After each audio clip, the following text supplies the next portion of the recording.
plan B? Vale.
Hey, ik wil je bedanken. Ik wil je bedanken voor deze week.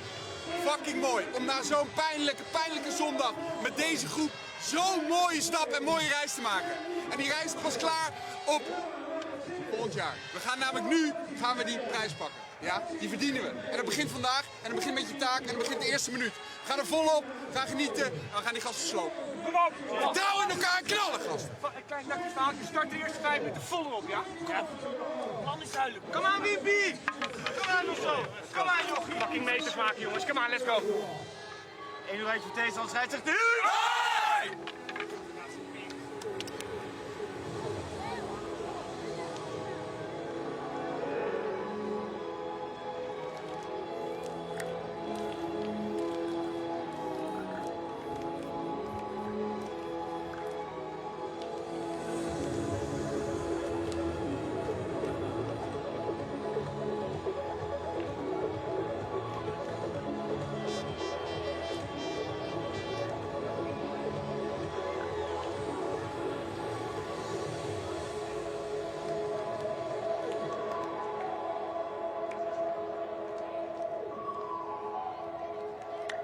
hombres. Es Escaldo from Gibraltar, Mateo Chivetto from Spain. In number 104, legend Mohamed Shahira,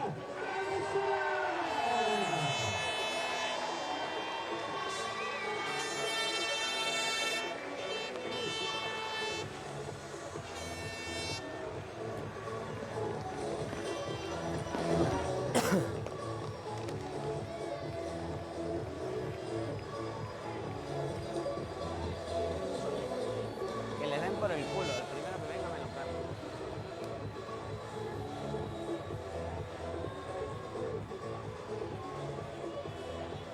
Y yo, cuando te manden...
Don't use your left arm, eh? Don't use your left arm, captain.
No, no. First here, I played advantage that foot.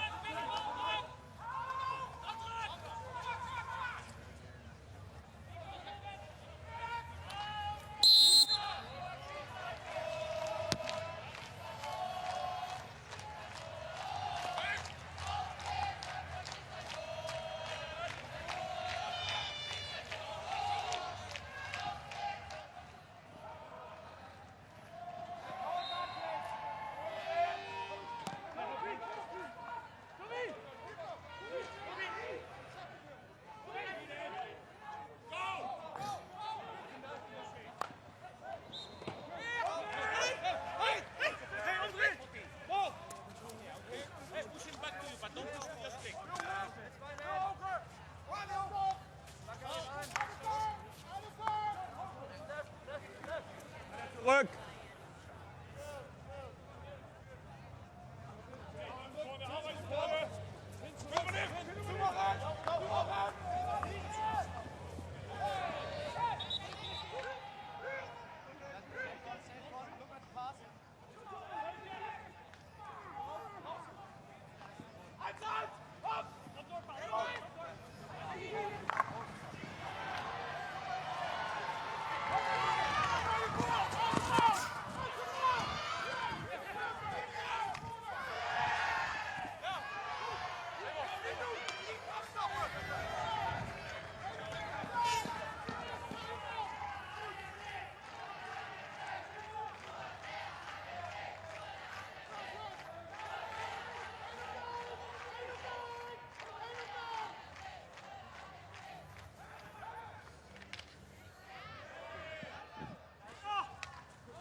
lazy, that. Now Buisson. That's short of Prowser. Verga strips it away from Brendan Creed. Jan-Willem Buisson.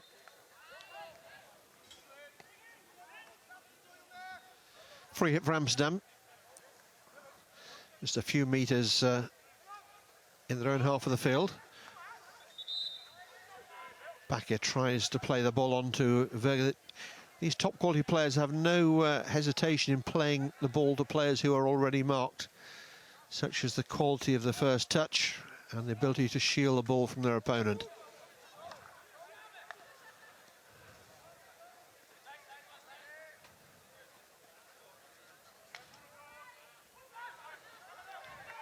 There's good pace about this Amsterdam attack. Ball played forward again, looking for the dangerous Tigers.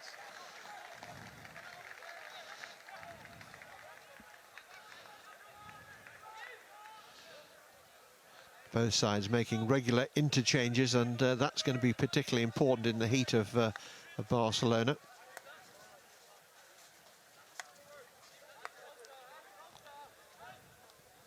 Temperatures up in the high 20s, but I've no doubt a lot warmer down there on the playing surface.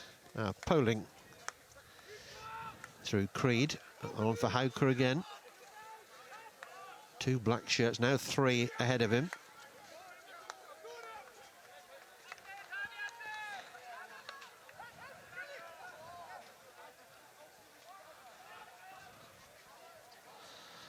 Good ball there from Kenny Bain, beautiful ball and well picked up as well.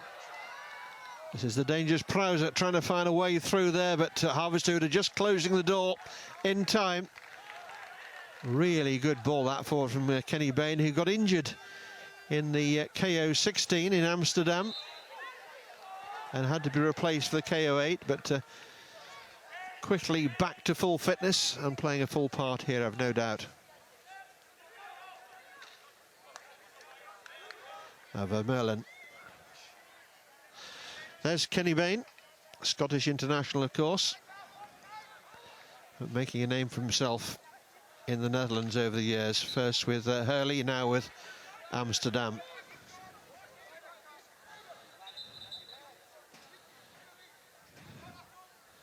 Amsterdam's free hit. Verga over the top of this one, considers his options, sets off on a little run. Interchange with Bakker, shot comes in, deflection goal. Smashed across it. I think Prowser might well have got the touch on it. And Amsterdam have the lead. Their first real shot on goal, but there was an injection of pace about that.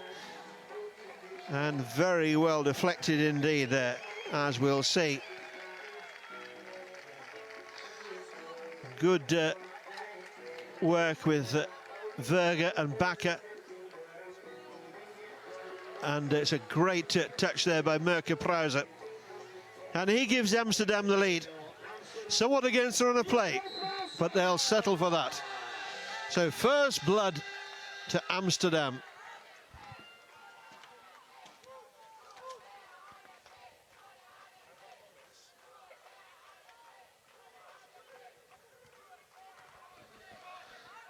So Prowser's reputation as a goal scorer continues apace here.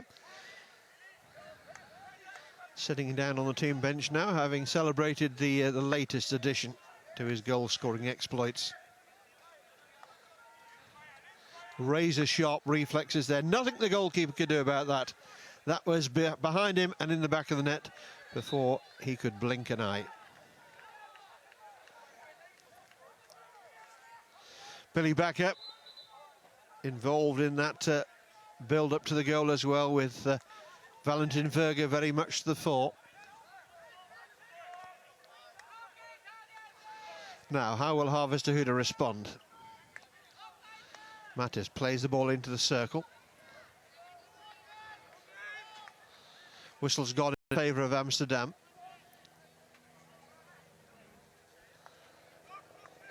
They've got to give Michael Corpus some service in open play, and of course Corpus so influential at the penalty corners, and Amsterdam, we were aware of that, and we trying to keep their feet out of the way and be very disciplined in and just outside the circle. Now here goes Verger again. Again he plays it in powerfully, looking for a great lead, and very nearly a second goal there. Verger aware of the possibilities. That was Max Sviering in front of the goalkeeper.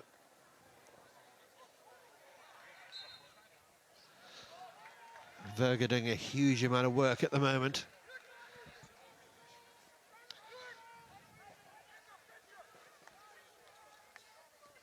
Christoph Beckman looking impassive at the moment.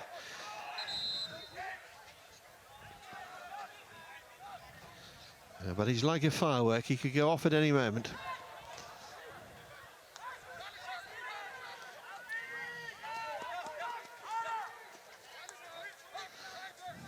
Hauke.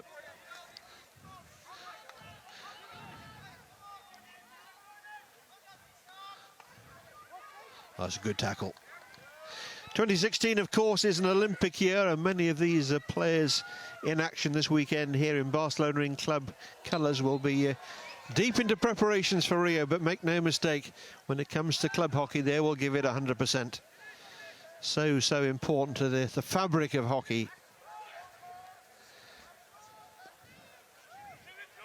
Amsterdam have introduced Santi Fresher into the action. No stranger to these parts, of course.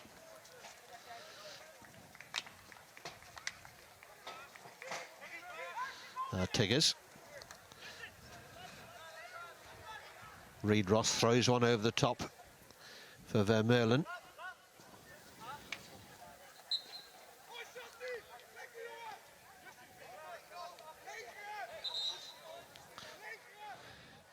Two balls on the pitch. Free hit for Amsterdam. Wide on this right-hand side. Backer just teases the ball away from those Harvester-Huda shirts in front of him. Plays the ball through the legs of Tobias Hauke there. Sideline ball.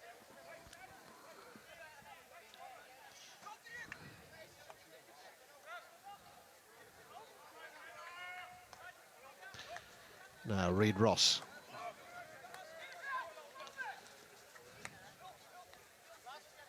Vermeulen.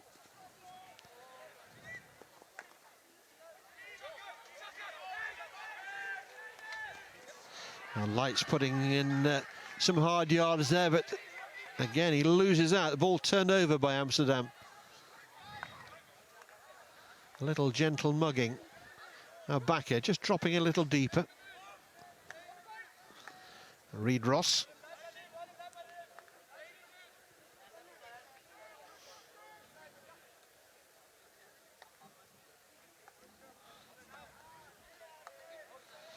We're into the last minute of the first quarter here. Amsterdam with that early lead, scored by Mirko Prauser.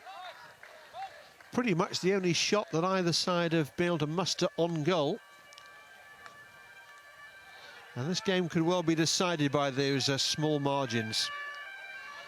Hauke, he needs to get a call there, and the call didn't come. Kenny Bain comes and just shaves it away from him. Rohoff. No way through there. Good work from Lights. But that will be the last action of the first quarter here. And it's Amsterdam's narrow advantage at quarter time, thanks to that man in shot there, Mirko Prauser. Quarter time here then in Barcelona, in this, the first of our semi-finals. It's Harvester-Huda 0, Amsterdam 1. But Amsterdam will know this game is far from over. So the teams will take a very short break here. A few words from their senior players and head coaches, no doubt. And a chance to take on some refreshment for the players, and we'll take on some highlights.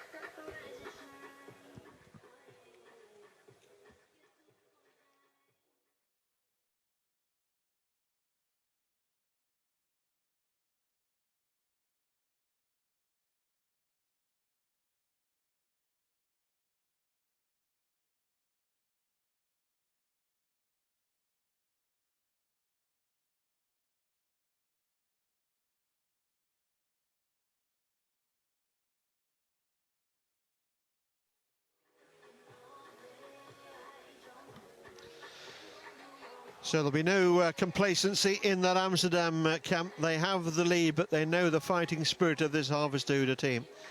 And this is a long way from being decided. Harvestehude looked good up to the top of the Amsterdam circle, but they couldn't find a way past the back line, couldn't find the telling pass. No corner opportunities or open play opportunities so far for Michael Corper. That's got to change in the remaining 3 quarters of the game. Glorious views across to the city of Barcelona, with the Olympic Stadium just across the road from this Pau Negre stadium here. And some spectacular buildings in the near distance over behind the main grandstand here, including our tournament hotels. Really is a spectacular venue. Toby Hauke, a lot of responsibilities as the senior pro, really, in this Harvestehude team on his shoulders. So away we go. The teams don't change, ends, of course, at quarter time.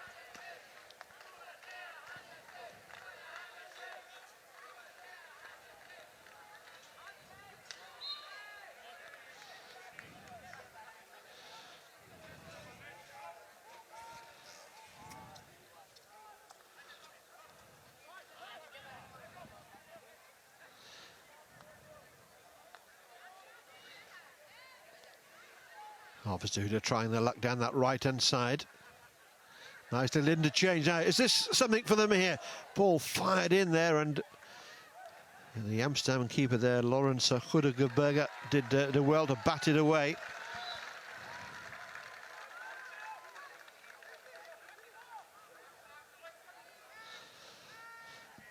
Had a special KO8, did Lawrence Goedeberger, the outstanding player that saw Amsterdam through to this final 4 in a real battle royal against Real Club de Polo, who of course would have loved to be here in their own city.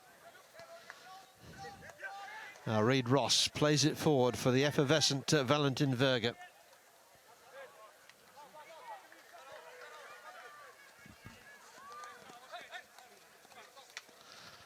Here. Reid Ross and Verger combining there to dispossess here. Reid Ross smashes one cross-field.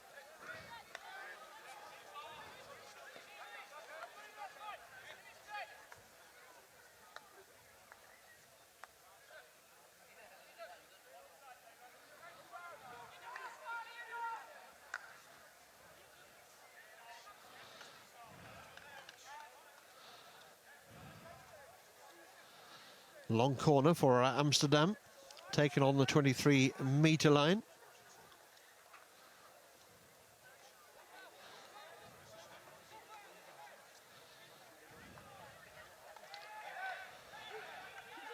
Both sides appealing, and Robert Tiggers wants to go for a video referral. He thinks they found a foot inside the circle, and the umpires, I think,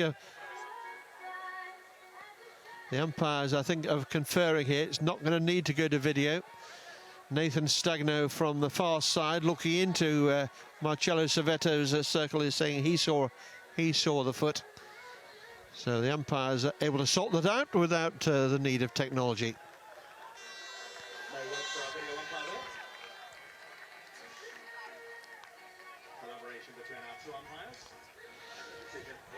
Oh, so much better if the umpires can sort it out down there on the pitch. So the first penalty corner of the game, and it goes to Amsterdam.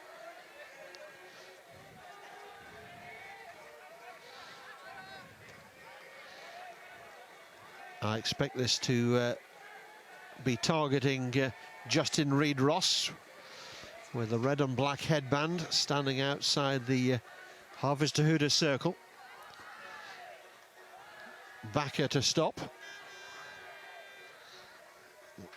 Kenny Bain to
final pass. Rather crowded out of things there by Amsterdam with a swarming defence. Reid Ross just about keeping the ball in and doing enough to force Harvesthude back a few metres down the touchline.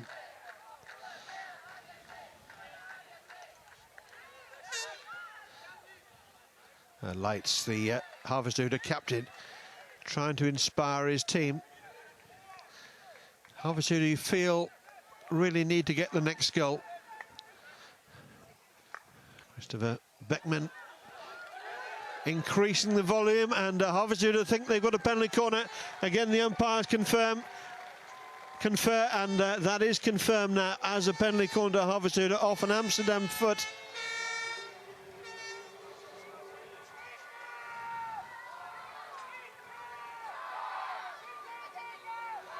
Off the goalkeeper there, who was rather off balance, falling backwards, couldn't control the ball, came back in the air and just clipping there. I think it was Klaas Vermeulen.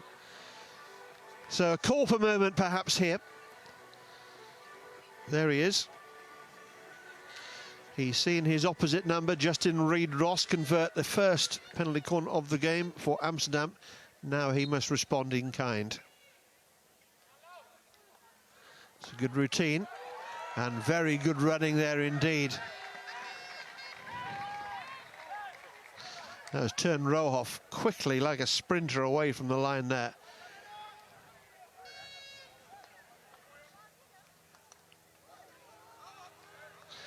Good defensive work there by Robert Tiggers.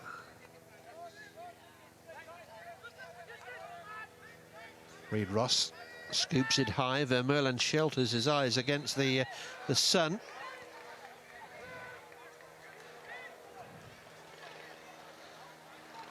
Jan-Willem Buisson running the ball down the right touchline.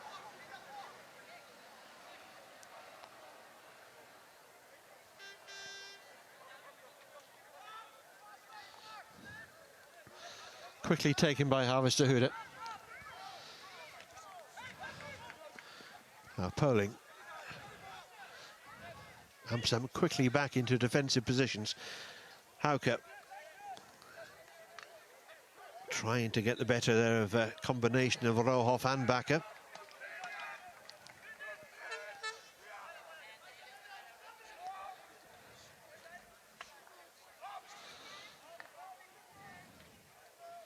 See there the speed of Tern Rohoff as he got right in the face of Michael Korper.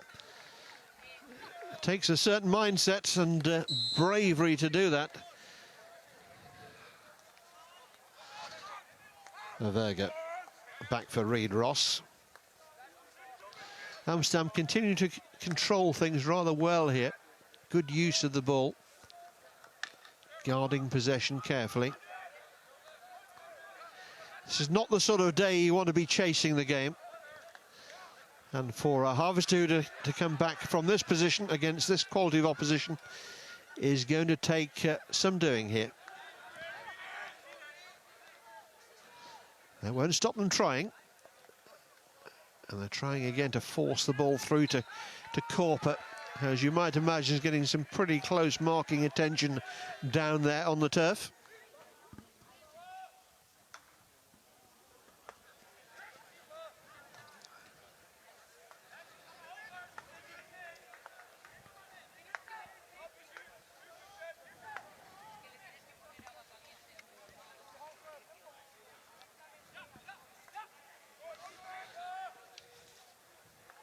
Oh, Bakker. Hauke to tidy up.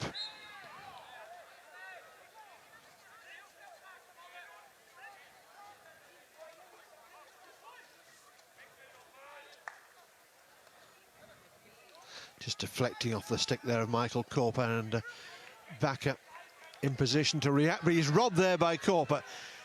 Korper's got no one ahead of him.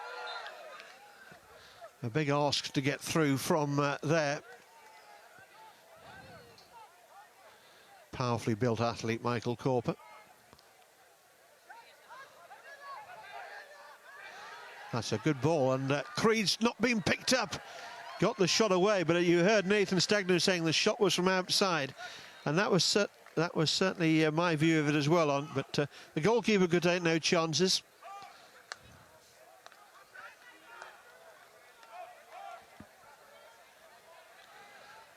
Hauke, lovely use, loose wrist there, getting the ball wide on that right-hand side with great power and disguise.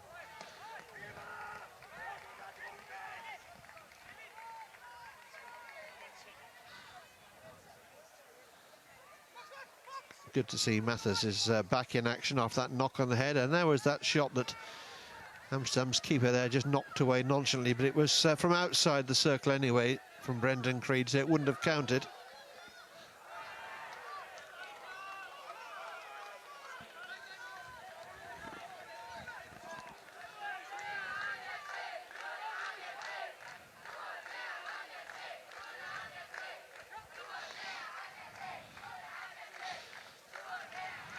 Verga, head up, looks for a pass, sets off on a little solo, goes away from the Harvesthude captain, up against Mathers.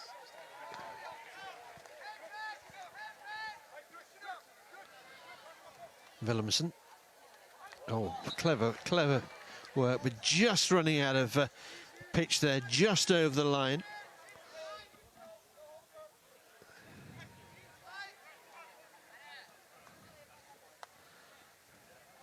Verga just keeps it in play this time.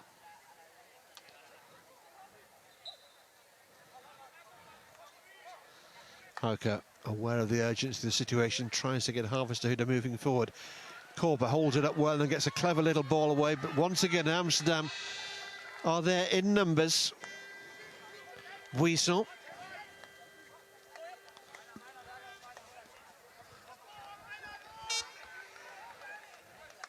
Rohoff, lovely ball out there for Prowser, scorer of Amsterdam's first goal.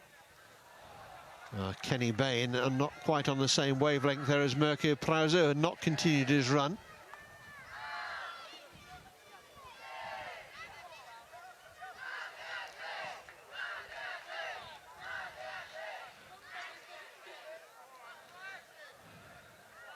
Matters again. Getting his stick clattered from behind there by Prowser.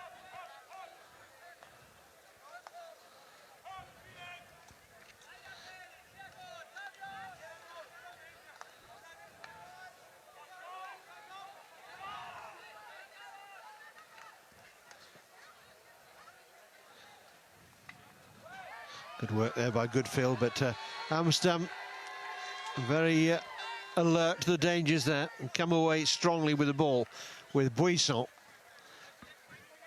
Little helping push in the back, and Buisson's gone down. Don't think it'll be too long before we see a card for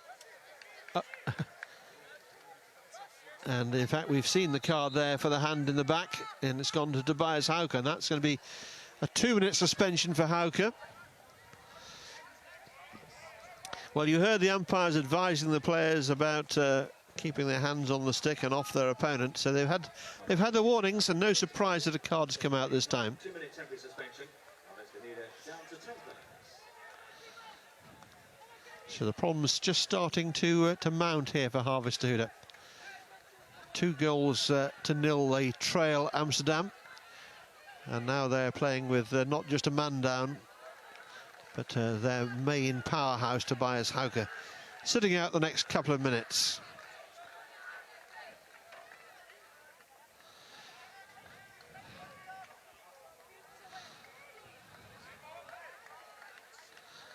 Good work there by Willemsen.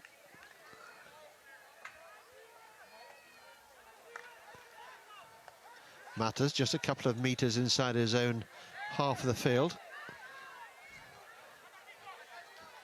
Prowser making it hard for him to escape, and again there's a double mugging. It's Prowser comes away with it. It's a lovely ball on for Verga. Verga draws the goalkeeper, shoots! What a goal! Robert Tiggers may have got the final touch, but that was all about the desire of Valentin Verga. Wonderful bit of skill. Invited the goalkeeper to come to him. And as Tobias Walter closed him down, he unleashed a shot on that backhand. And Amsterdam have got a third goal here.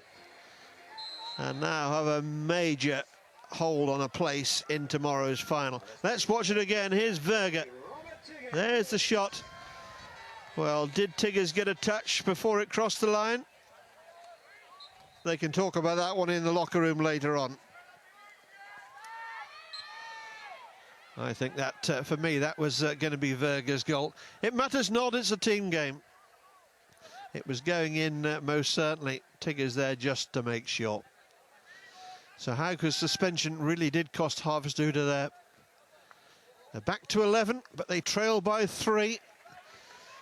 Another shot raining in there on the Amsterdam goal, but the Amsterdam goalkeeper, who we gather is nursing a little bit of an injury from last weekend's playoffs in the Netherlands, a hamstring injury. Doesn't seem to be affecting him adversely so far.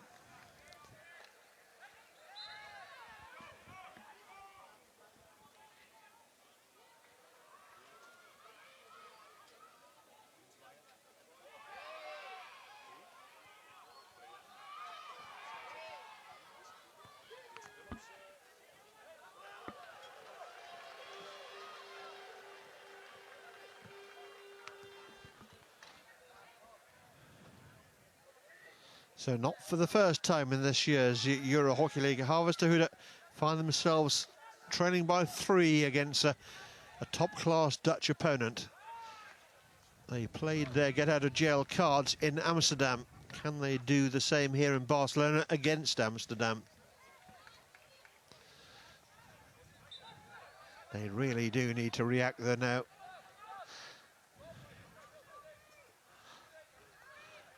Hauke. Just about dug it. Is there something here from them? A shot goes in. Oh, penalty corner, says the umpire. Trying to get his whistle in before that became dangerous. It's a penalty corner. Nathan Stagno, the Gibraltar umpire.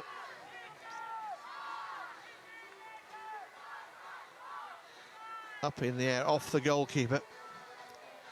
And the sticks were flying. That was the tip-in from Robert Tiggers.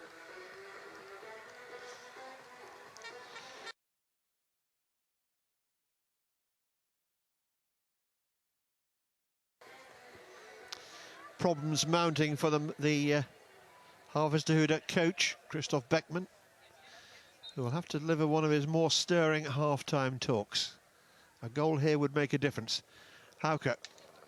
Mattis, chance, goal! From Felix Mattis, who got the final touch on the ball when it deflected into the net off his head at one end.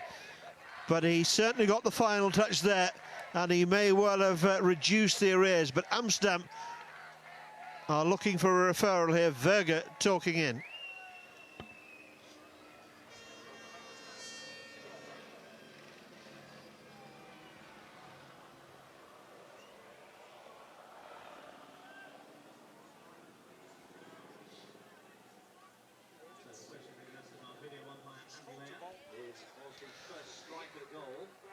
So that's the basis for the referral, whether the first shot at goal was too high.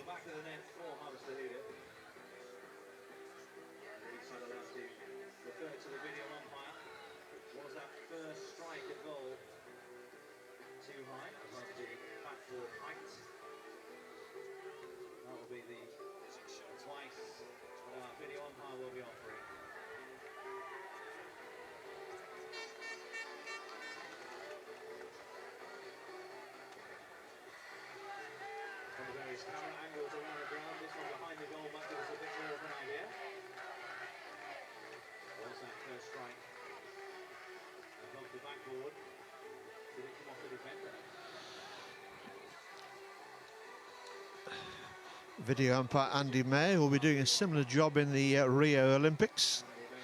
Looking on here, trying to help his colleague down on the pitch, Nathan Stagno. Nathan's first call was the goal was good, and so there'll have to be clear evidence for Nathan Stagno to change his decision here.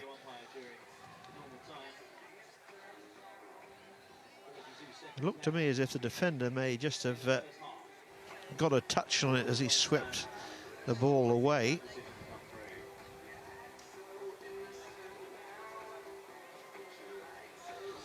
So an anxious wait here for the players. Harvestwood have dropped back in eager anticipation of the goal being awarded.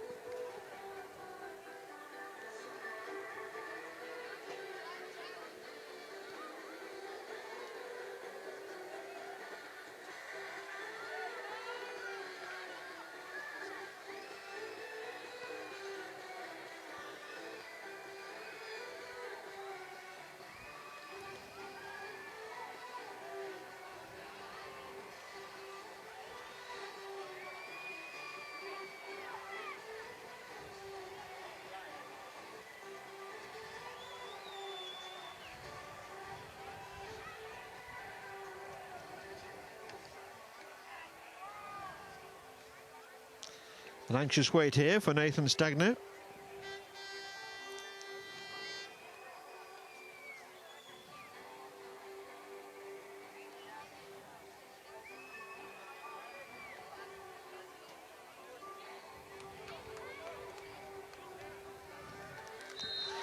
The goal stands. Felix Mathers, the goal scorer there, had a rather long wait before he could celebrate.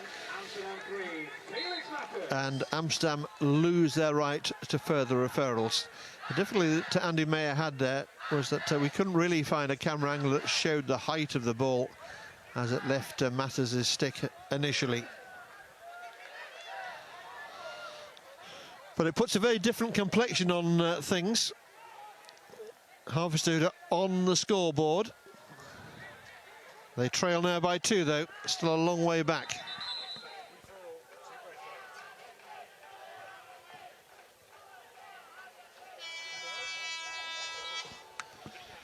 And so we reach half-time here in Barcelona in this our first semi-final of the Euro Hockey League, the Final Four.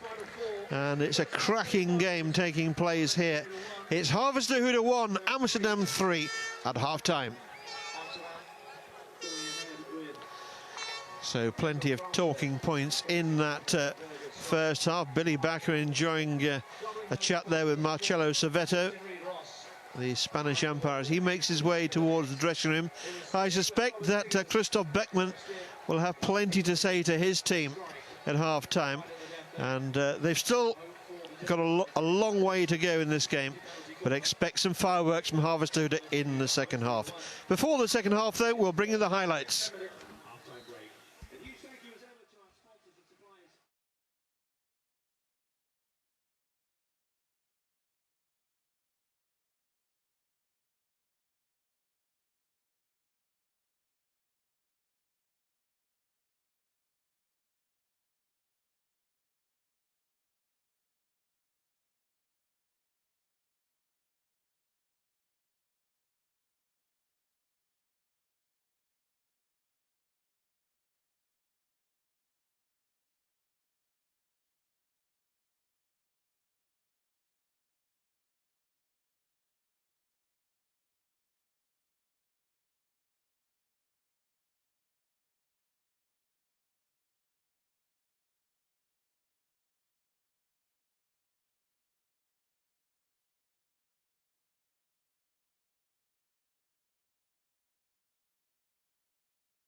Well, that's what Christoph Beckman is all about, of course. A great motivator of his players, but he'll know that his team are really up against it here. Didn't really see the best of them in that first half, and they allowed Amsterdam to build up a 3-goal lead. And how important could that Felix Matters penalty corner goal just before half-time prove to be, though, if there is to be a way back for Harvestehude? Billy Bakker and Robert Tiggers, two experienced players who've had excellent first halves for Amsterdam, but for me the standout player of that first half an hour in the Amsterdam colours was Valentin Verger, who was everywhere. Mirko Preuze got the opening goal, and Matters there, who got that painful knock on the head but couldn't keep out Justin Reid-Ross's penalty corner. That was goal number 2. Santi Fresher there takes his seat on the team bench. He'll be used for just cameo parts, I suspect, here this weekend in Amsterdam. Very much a second string player these days, but his experience can be a great asset. Definitely a day for the sunscreen and the sunshades. And I hope that gentleman's got some sunscreen on his bald pate, otherwise he's going to be a very sore boy tomorrow. Glorious scenes over the city of Barcelona there. Really is a glorious destination for us. So waiting for the signal to get the second half underway here at the Pau Negre Stadium, named after Pablo Negre, who passed away in 1972, a former hockey player here in Barcelona with juniors, and someone who rose to great heights, and at one time was the president of Euro Hockey, the European Hockey Federation, from '69 until his death in 1972. And this stadium was named after Pablo, ahead of the Barcelona Olympics. And how poignant that the funeral of Pau's widow took place just a day here in Barcelona, and our thoughts go out to the Negre family at this sad time.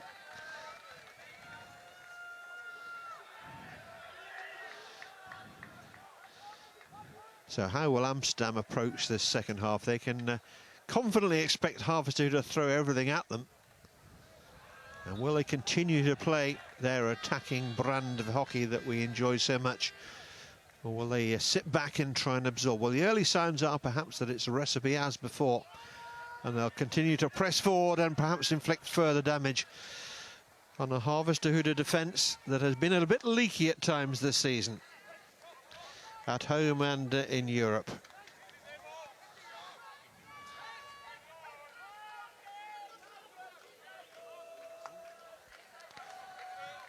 Lights.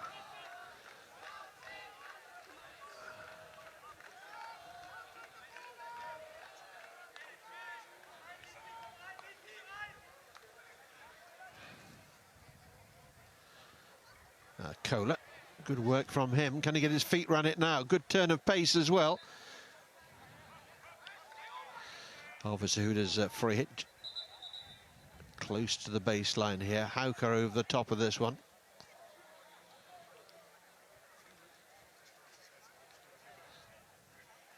Hauker just teasing with the ball, then plays it into the circle. There's a half touch on it there. Robert Tiggers comes away, runs the ball away from danger. Bakker playing a very intelligent brand of hockey at the moment, Amsterdam, controlling the ball and the pace of the game. Reid-Ross lines one up, tries to play the ball in. Good work again by Preuze, just snaking out there. Long stick, just knocking the ball away from his opponent. Rohoff just delayed his pass and really sold it to the two Harvestehude players.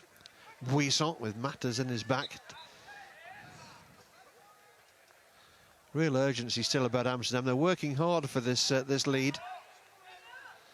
Buisson on again for Bakker.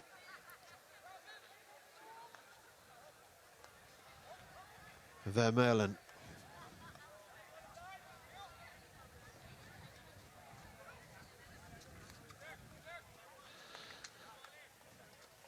Verga again.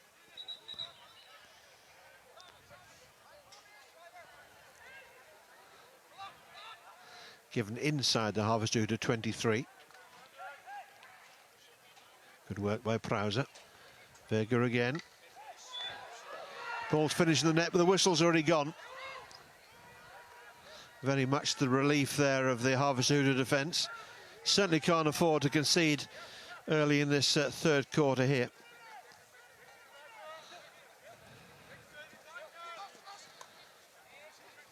Tiggers plays the ball onto Corper's stick. Corper comes away. Tiggers immediately gets in his face and bars the way forward. Hauke for Matters. Now Brendan Creed now feeds one down the left-hand touchline. Creed's continued his run, takes him to the baseline now, tries to turn. Reed Ross blocks his way, and Harvesthude have the free hit.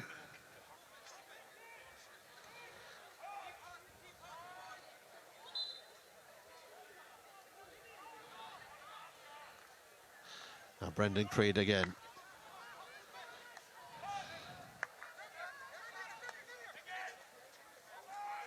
Hauke. Amsterdam with everybody back goal side of the ball now.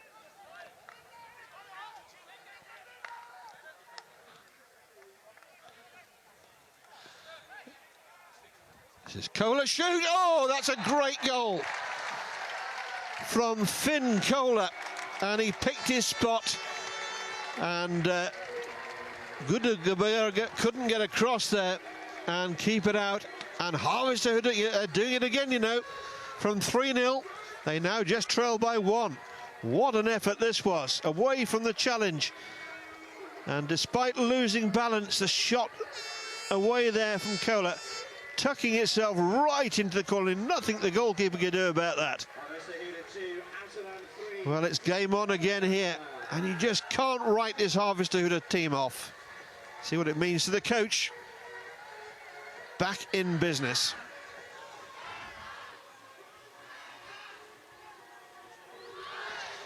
Well, Amsterdam will be shaken by that. It looks so good at 3-0, but they must have learnt the lessons from that Oranjezwart game between Harvesthude and Oranjezwart, when Oranjezwart were similarly placed at 4-1 and still were pegged back in normal time, and then losing it in the shootout to this very determined, very well disciplined Harvesthude outfit.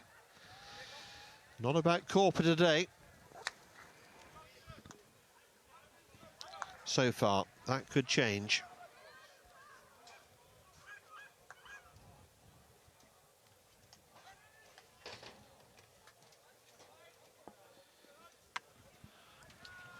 Well, that's just what Harvesthude wanted in this this third quarter, pegging Amsterdam back. Just a single goal in it now.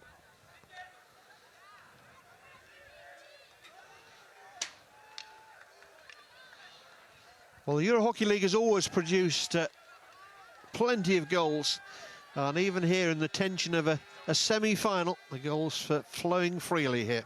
5 already, and there may well be plenty more to come.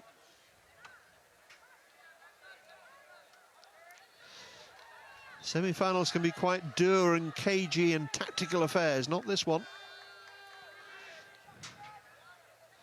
Two teams close to the top of their games, prepared to trade blows here.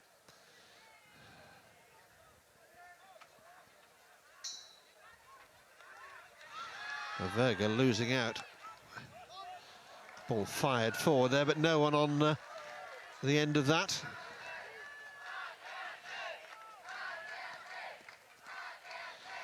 Painful grazed elbow there for our goal scorer, Finn Kohler, who collided with the turf, of course, as he threw himself forward.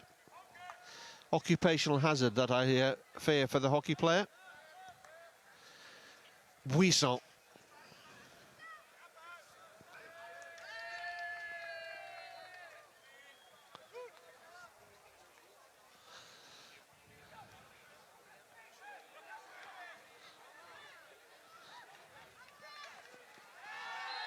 Good work there by Lights, showing his determination.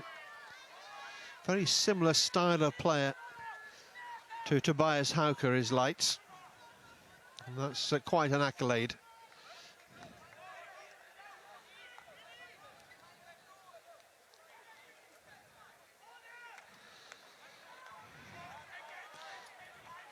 A little impatient there, perhaps, for Harvester. Would have done better to have held possession. Ball rolling harmlessly over the baseline. One, two of the Amsterdam players just showing a little bit of frustration. They felt rather hard done by with the first of the Harvester goals, the penalty corner that was sent to video referral. They felt the initial shot was perhaps too high, but we couldn't sort that out, despite our multi-camera angles. The exact height remained a mystery to us all. Now Harvester with a little bit of space on the left-hand side, turning into some traffic. Player goes down, umpire's not interested. Our Prizer just taking some of the tempo out of the game. Back for Bakker, back further still.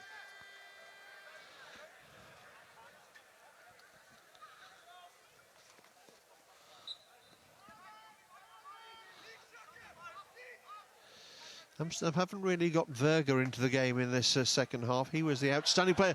Chance here, though. Oh! Ball deflects high. Santi Fresher there.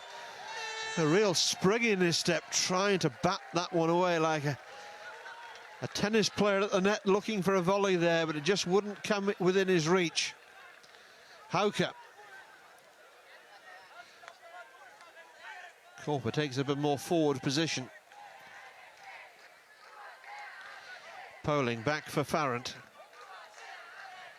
Matters again. Hauker. Well, most of the noise from the stand on the far side is coming from the Harvester supporters at the moment. And they are seeing their team. As we look back on that half chance really there for Santi Fresher. The initial shot blocked by the goalkeeper. Fresher couldn't have leapt higher. No danger off the goalkeeper there. Ball always going safe, and Fresher just trying his luck really. That's a lovely bit of individual skill from Lice, trying to get Klaas Vermeulen into the game.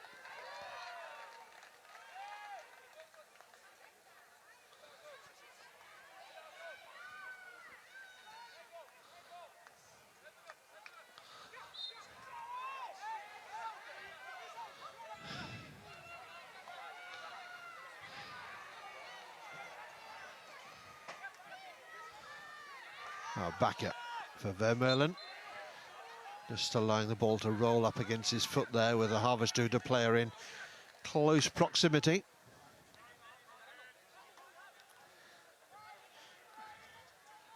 Brendan Creed. Rohoff with a quick jab tackle that just clipped his stick along the way. Hauker. Mathers has peeled off the right-hand side. Hauker again. Everything going left at the moment. This is Creed. Takes the ball within a metre or so of the Amsterdam circle and has to retrace his footsteps.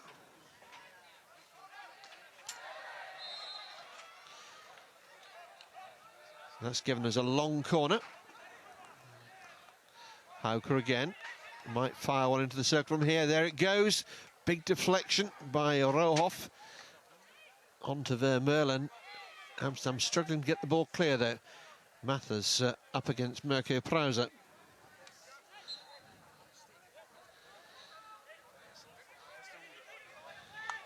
Stick channel is penalised. Creed. Santi Fresher going to ground. Dangerous tactic that. The player plays the ball onto your body on the turf. You're likely to concede a penalty corner there. Now this is Verger.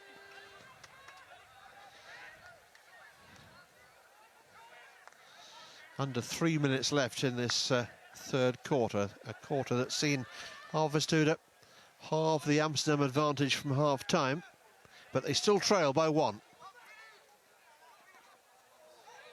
don't want to concede another goal. That's a penalty corner.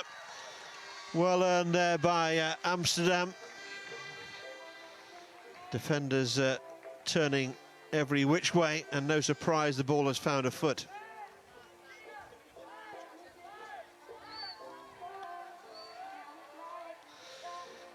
So an opportunity here for Amsterdam.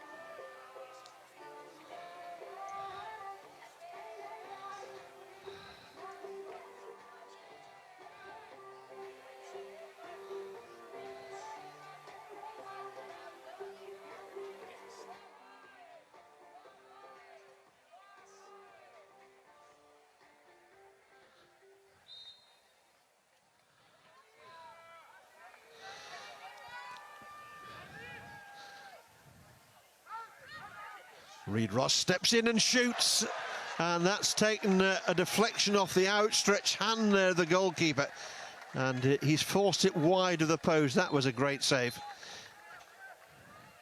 Long levers from Justin Reid Ross, and when he gets hold of one, they take some stopping. That was an important save. Now Korper linking up with Hauke, the space on the right-hand side.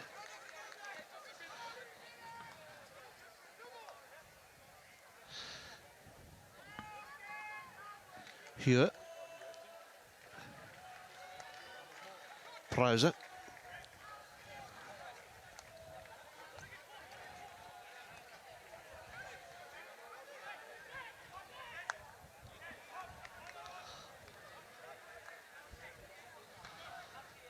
Verger chops a pass out down that Amsterdam right-hand touchline.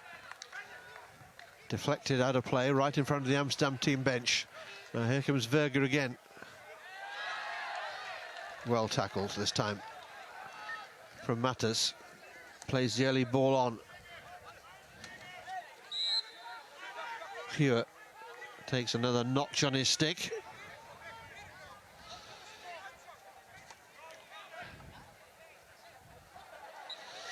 Ball deflecting up in the air there off the stick of George Farrant, who lost sight of it for a moment and found it rolling down his back.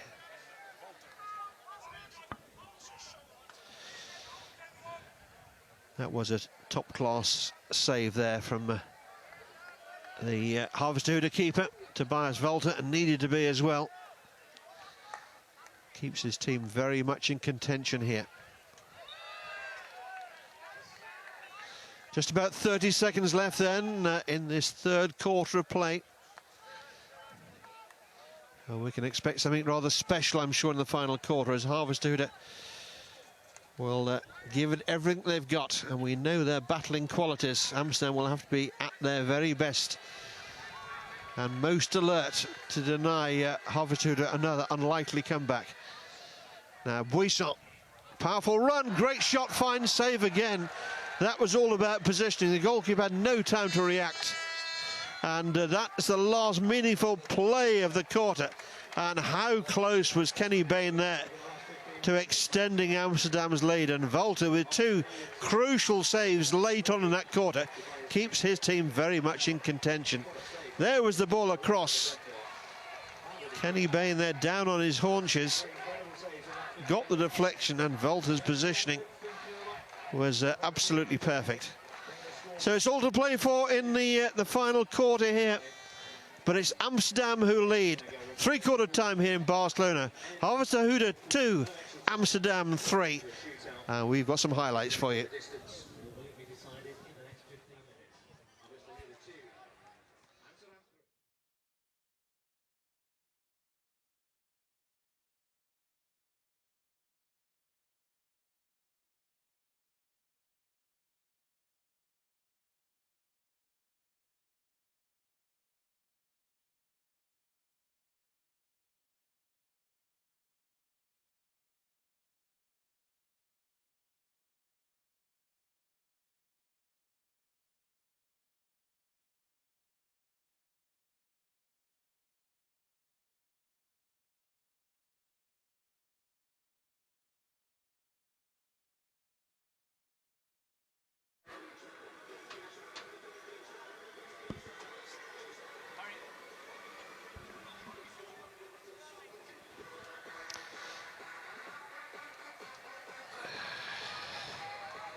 When it comes to motivational team talks, I don't think I have ever come across anyone who put so much effort and thought into his delivery, and his team invariably respond, and that would worry me if I was Dirk Loets, the Amsterdam coach. He's well aware of what this Harvesthude team can do as a unit. Hauke, yes, he'll be important, of course he will be, but there'll be other players too. Will it be Korper's day? Been kept relatively quiet so far. Will he spring to life? Away we go, 15 minutes remaining. Amsterdam with a very slender advantage now. They lead by 3 goals to 2. In this, the first of our semi-finals. Now, Harvesthude with the first attack into the circle. Got away there, but well defended in the end there by Amsterdam. Tigges holds it up. Buisson.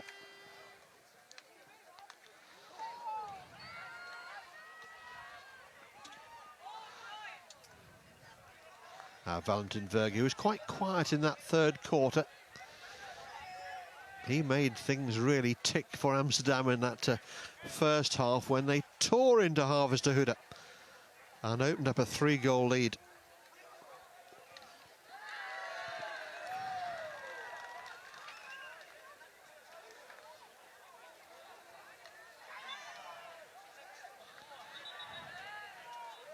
Both sides needing a big finale here.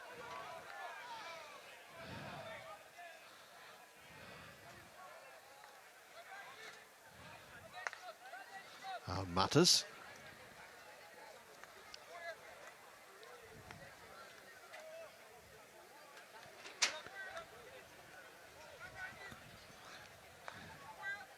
Lights. Tigges barring his way forward.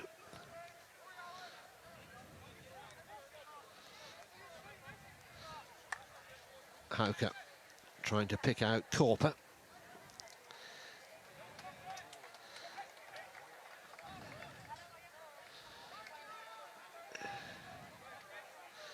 ...16-yard hit out here for Amsterdam. Rohoff fires it out to Reed Ross on the far side. Good early ball forward, looking to the run of Jan-Willem Buisson.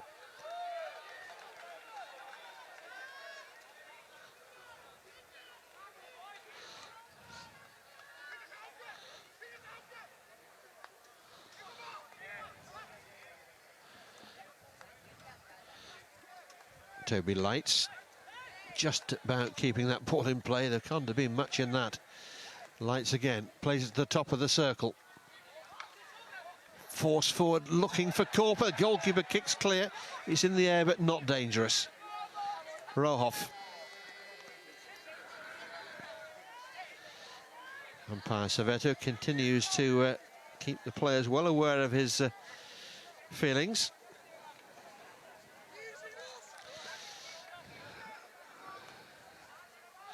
Not happy with the Harvesthude appealing there when the ball was kicked by the Amsterdam keeper.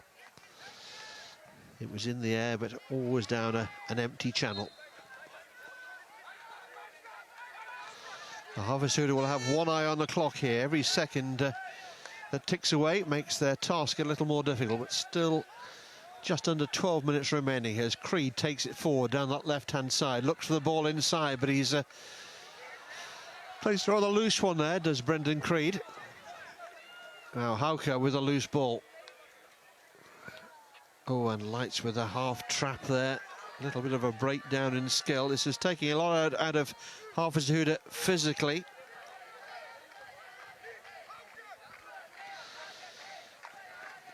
Korper had no sort of service up front at all today. And you have to give great credit to Amsterdam for that. They kept him very quiet indeed. Cut off the lines that Korper can feed off, but he remains a real danger. It's a long corner here for Harvesthude. Back through Hauke.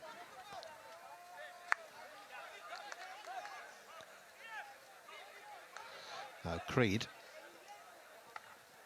Nicely disguised ball and just deflecting off the Harvesthude stick and cruelly onto the foot there.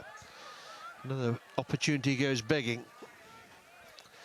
Lovely pass that by Creed. Under pressure though, it's the basic skills that go first. Now here's a man who can normally handle pressure. Ball crashed across there by Tobias Hauke. Long corner decision.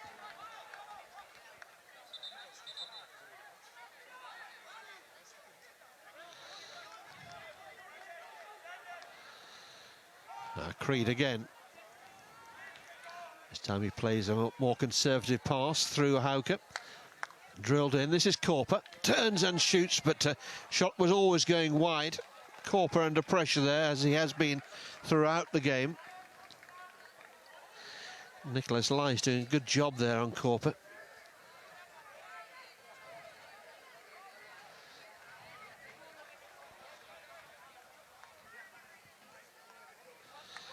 Had to see Johannes Moy that made the challenge there on Korper. Here he is again. Lice has peeled to the left-hand side. Sideline ball. Verga takes it instantly.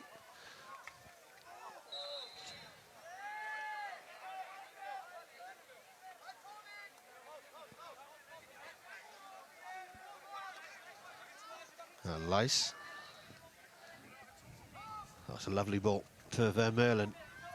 Takes the ball down towards the baseline and then rather loses the plot there with Sandy Fresher and Vermeulen. Both had different ideas about how the ball and where the ball should be played. But Amsterdam will be quite happy for Harvesthoek to be pegged back in their own half of the field and a long way away from that Amsterdam net. Clock running too quickly now for Harvesthoek.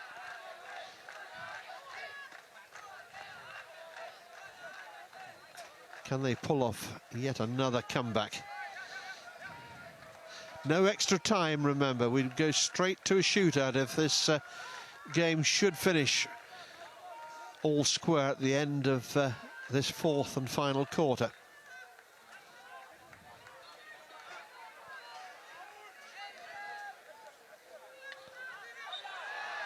Hauke battling with Vermeulen, two very experienced international players indeed.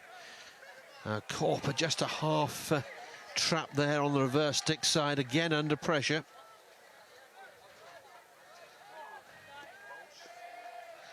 Lice. Korper goes to close him down, but Lice can pick out the pass.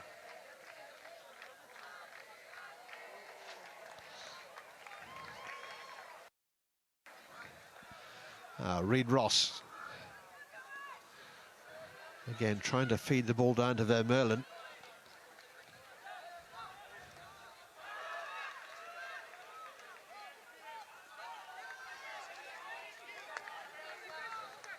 Matters. George Farrant just keeps the ball in place. Andy Fresher in front of him. That's come off the stick there of Aroh off the top of the circle. Christoph Beckman struggling with his emotions on the far side, struggling with some of his own team's play, and one or two of the decisions have gone against Harvesthoek as well.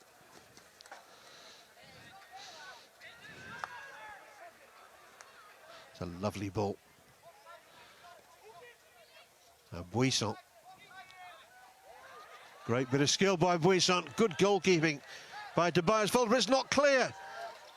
Desperate defending here by Harvesthoek.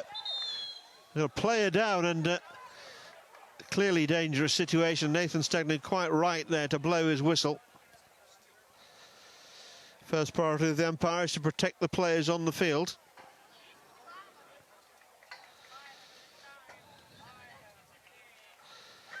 Let's look back on that recent action again. Great play by Jan-Willem Buisson. Committed goalkeeping there from Walter.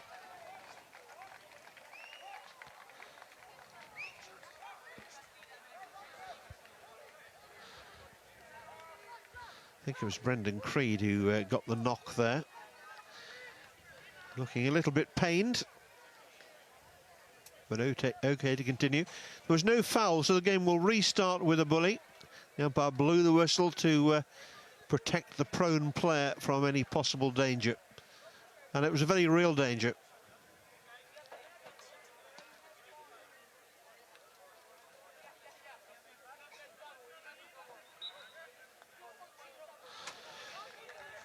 So back now to Rohoff on the halfway line.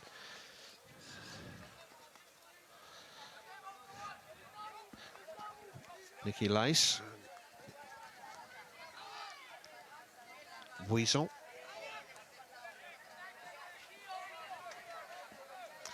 Verger.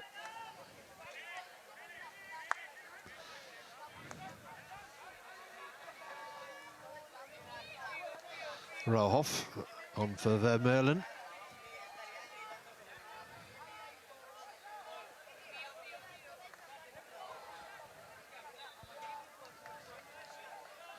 Be a free hit for Amsterdam. Ball just coming off a Harvester foot.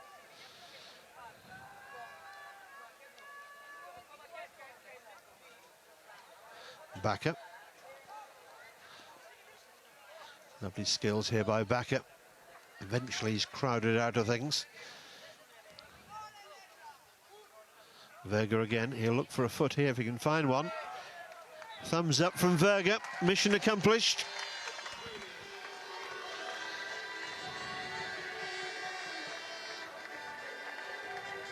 Great awareness here from Valentin Verger.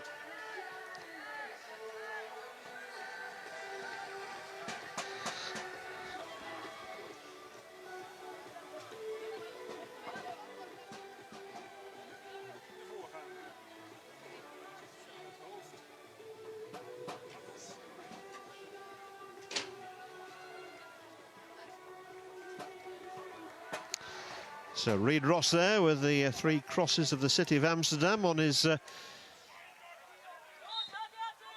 headband there. Out comes the injection. Reid Ross takes the shot on, blocked by Korper. I think we've got half a stick down there. It doesn't matter, the ball's finished in the back of the net. And surely that will settle things once and for all. Dirk Loets certainly hopes so. Harvester had the stick broken there at the initial penalty corner. Left with just half a stick in his hand and forced over the line there for a 4th Amsterdam goal.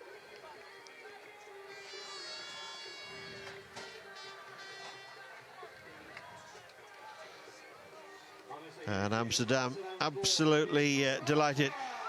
And Harvester taking off their goalkeeper now to play with the kicking back. Christoph Beckman now. Surely it's all up for his team.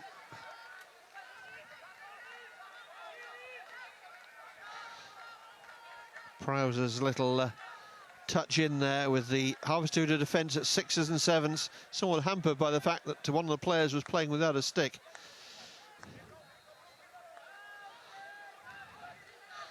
So 4.5 minutes now for Harvester to pull off the most unlikely of comebacks. Surely it's all over now.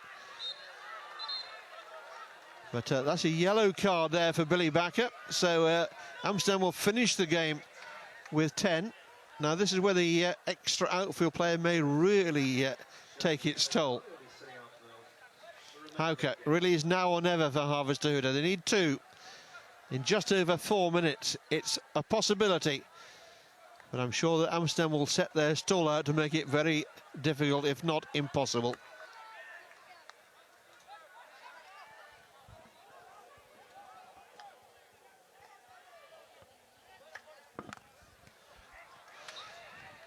Again, that final touch just deserting Harvester.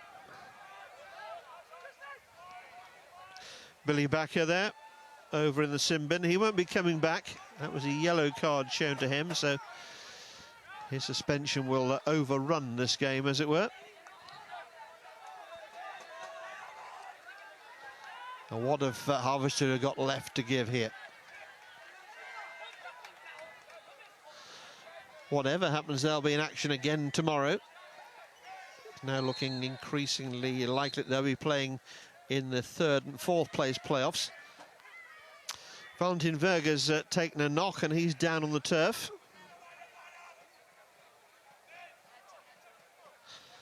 Oh, he just pulled up lame there. That would be a great shame for Amsterdam if that's anything more than just a hamstring twinge. And Amsterdam, who are here in numbers in terms of the medical support team, will need to get to work on Valentin Verga, who has been instrumental in bringing about what we now confidently expect to be an Amsterdam victory here in the semi-final. And as he leaves the field, my man of the match, Valentin Verga, will not finish the game here. But for his contribution, particularly in the first half of the game, Verga, to me, has been the difference between these two sides. Outstanding energy and vision and real determination. And let's hope that injury to Verga is not going to keep him out of action tomorrow, when Amsterdam will come up against the winner of the second semi-final here that follows this one. Athletic Terrassa, very much the home team here, up against Utrecht's Kampong, in what again will be another wonderful battle, I'm sure, between two very talented squads indeed. Harvesthood are playing a little bit from memory now. Just haven't been able to get Corper into the game. So dangerous, Michael Corper, but he does rely on the service. And it's just not been there today. Creed.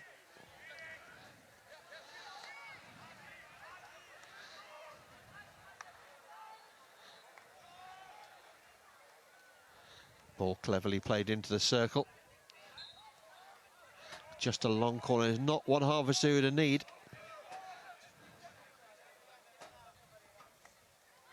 Worked to Creed on the right-hand side, played into the circle. And, well, clever little shot there, but over the top of the crossbar. Corper having to live off scraps in the circle, and that was one such scrap. Tried to make something for himself.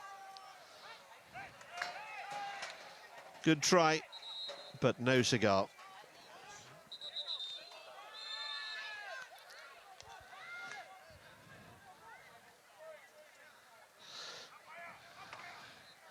Two balls on the pitch, so the clock has stopped, so no further seconds will tick away from Harvesthood, who are now throwing players forward with gay and reckless abandon. But they don't have the ball, and that's a problem. Well kept in play there, Brendan Creed in his own circle. Mattis.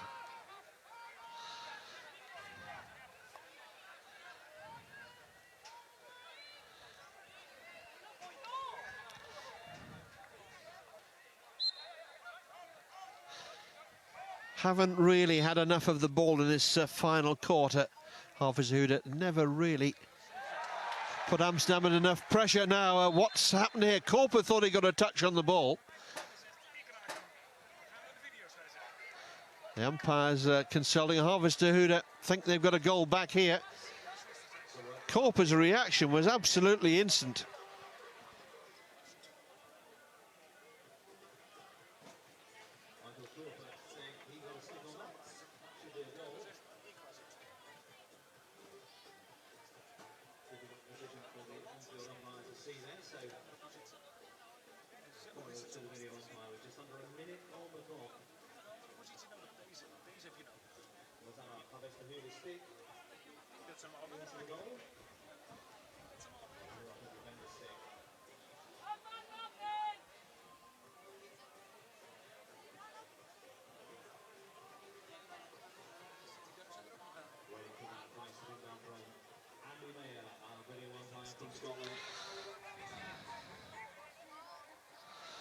Well, who'd be an umpire? Who'd be a video umpire for that matter?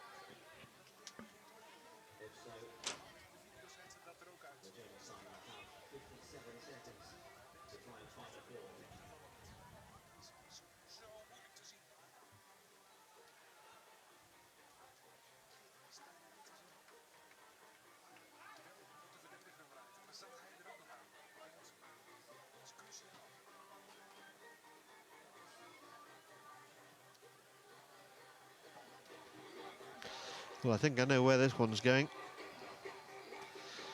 Remember, umpire Serveto's first decision was a long corner.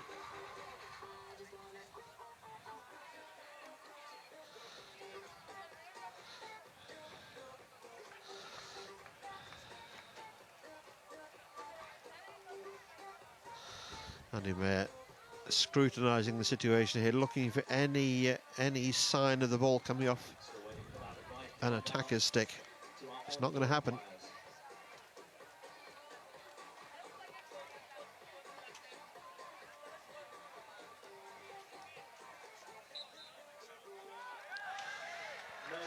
Just a long corner, and well, I'm keeping my eyes on Michael Corper there.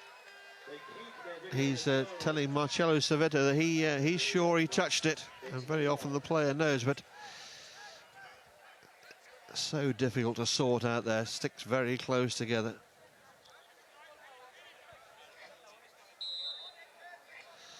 Hauke Matters into the circle it goes, and again it's deflected over the top.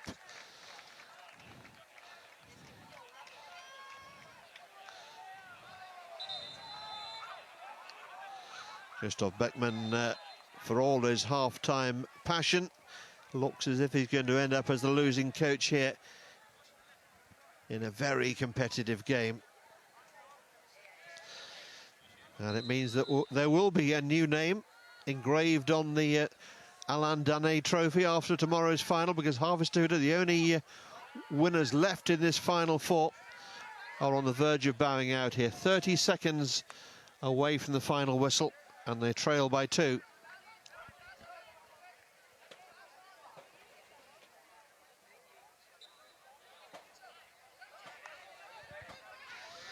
No shortage of talking points in the game.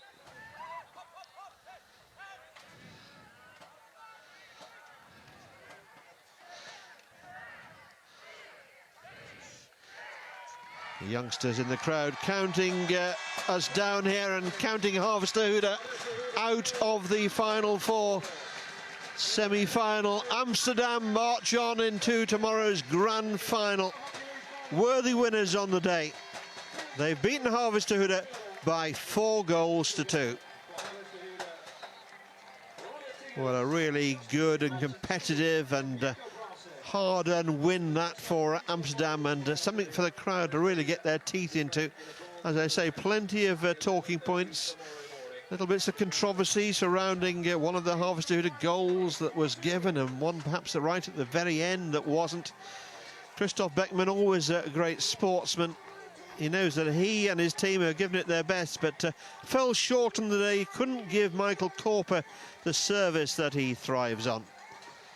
And they'll have to go away and put this game behind them and come back again tomorrow, when it'll be just the bronze medals at stake. Valentin Verger, my man of the match down there, and he'll be having an interview for us, I hope, shortly as well. Before the interview, though, we've got you some highlights.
The second semi-final of this Euro Hockey League for 2015-16 will be between Athletic Terrassa from just 30 kilometres away from here, the city of Barcelona, and Kampong from Utrecht in the Netherlands. This to decide who will play Amsterdam tomorrow for the title, for the prize money, for the honour, and of course, most importantly, for the glory.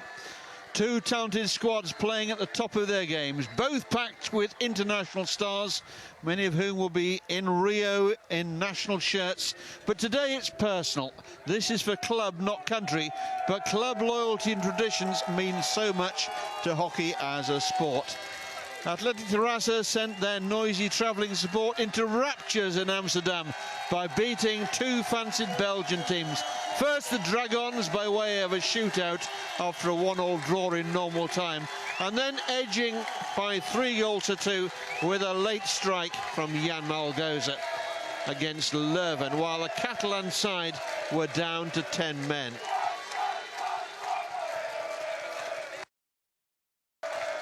Their opponents today, by comparison, breezed through to the Final Four by beating the Racing Club of France 6-1 and then Rot-Weiss Cologne by 5 goals. So in a game that the Germans will want to forget. This, however, is too close to call. Athletic Terrassa with home support from their Corner Grok crowd against Kampong, who've been outstanding in the second half of the Dutch League season and have also brought a huge number of supporters here to Barcelona. Well, emerging from the smoke in front of our commentary box, I can see that two teams are out there, both playing in their first choice colours. Athletic Terrassa in the yellow and black, Kampong in the vibrant blue and white. Wonderful scene here at the Pau Negre Stadium. Brand new pitch in this iconic stadium alongside the Olympic Stadium here on the top of Montjuic. Special day for Kampong's Ramon Alegre, who has his 35th birthday today. Happy birthday, Ramon. And I'm told there's a distinct possibility that he may well be playing his last game of competitive hockey. Not today, of course, but tomorrow. Will that be in a final, or will it be in the bronze medal game where Harvester will be waiting? Already today, Amsterdam have booked their place in tomorrow's final, beating the German Harvester by 4-2 in a real ding-dong encounter that Amsterdam got by the scruff of the neck early on. But as is their wont, Harvester fought themselves back in and made it very, very tight indeed. Alex Cox there, the Kampong coach, who knows his team will need to be really on the top of their game today. Roger Pullerols, who will be stepping down as the coach of Athletic Terrassa the end of this season, as Danny Martin returns from international duties and goes back into the coaching berth at Athletic Terrassa. Very much a family club, Athletic, and that bonding may well be important today. Two quality teams, two quality umpires in the shape of Martin Madden from Scotland and Marcin Grokal there from Poland. So a noisy crowd, as we might have expected, eagerly awaiting the start of this one. Looks as if Kampong will have the first use of the ball. Mark Salas there to the left of our picture. Really key player, driving force behind Athletic Terrassa. Just waiting for the umpire signal to get this one underway. 6 goals in the first semi-final. Will this be another free-scoring game, or will it be a tactical, cagey affair? Well, the next few minutes will give us some indication. As Jonker immediately takes the ball forward there for Kampong and runs into a solid yellow line of Terrassa defenders.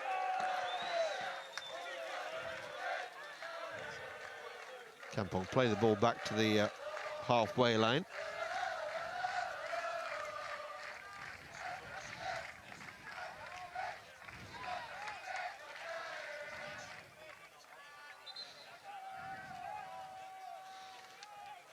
Kampong seeing plenty of the ball in these early exchanges here. A free hit given just outside the circle there by Marcin Grochel, the Polish umpire. Worked into the circle by Kampong. And the first penalty corner of the game goes to the men from Utrecht. Rob Kemperman taking the ball into the circle. And Kampong looking to inflict early damage here. Such a talented player, Kemperman.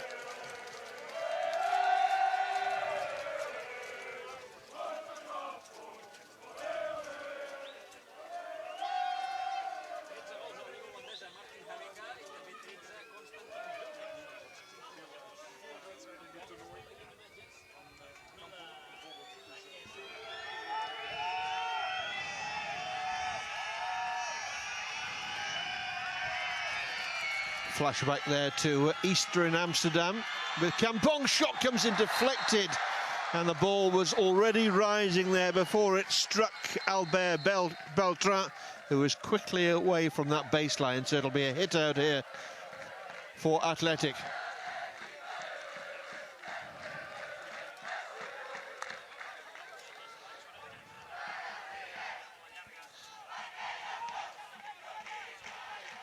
Kampong forced back into their own circle.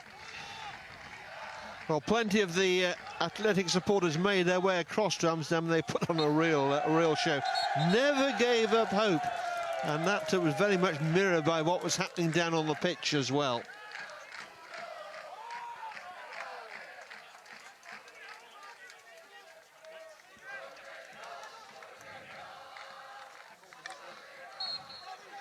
Now, how will Athletic respond to this atmosphere, this terrific crowd, many of whom are supporting them, of course, today.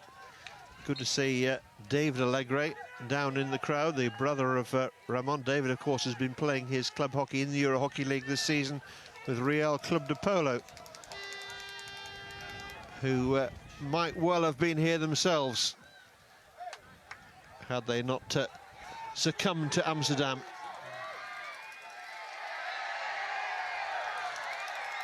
An obstruction there gives Kampong another free hit. Always a well-organised defence around Athletic.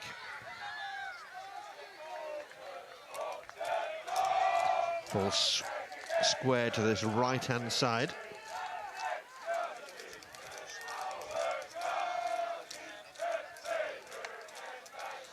Good angle on that pass, and nicely picked up as well there by Brian Kaspers. Kaspers goes in and tries to pick up something.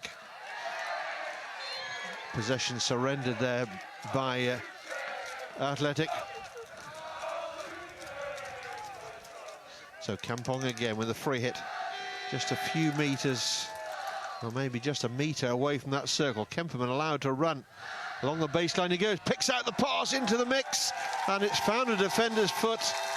And a really soft penalty corner that in favour of Kampong. And Athletic really must guard better than that. They can't allow Kampong, with Martijn Havenga, who's been in such superb form at the penalty corners, too many sighters of the ball. Havenga wears the number 22 shirt. And standing alongside him, I see down there, is Pepijn Luke. So Perm 1 from 2, but my money will be on Havenga here. Their second corner in quick succession here. The first one was well blocked. A shot that was going high anyway. Havenga takes this one on and scores. Well, that's what Havenga's all about at the moment. Taking on the responsibility and firing in the shots. And no response this time from Athletic. And it's Paul Garcia Gascon in the Terrassa net. He guessed the ball was going to his right, and he did his utmost to get across, but too much pace on it. And Alex Cox punches the air with delight. His penalty corner talisman has opened the scoring here. Havenga's on fire.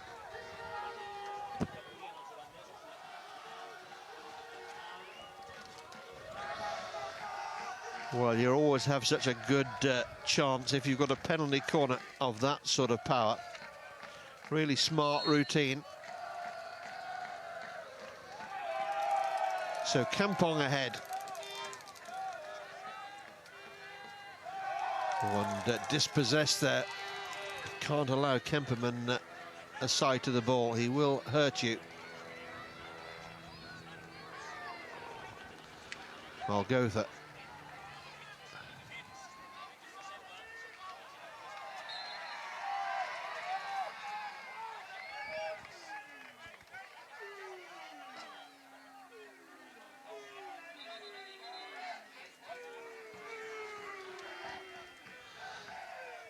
Free it here for Athletic, right on the 23-metre line. Ball played in. Clever little deflection there. It was looking for a defender's foot.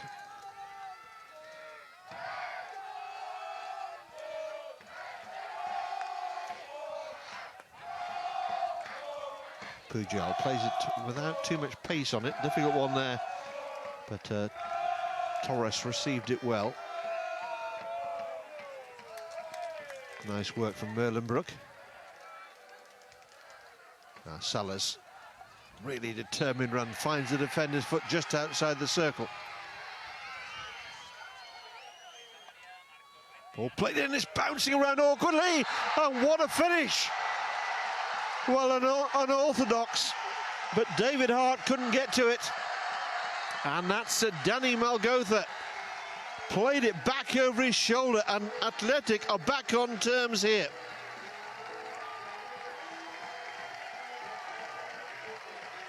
Players seemed to stop expecting a whistle, but there was no reason for the whistle to go. And great reactions there from Malgotha. Almost like a backhand at the tennis net, that one.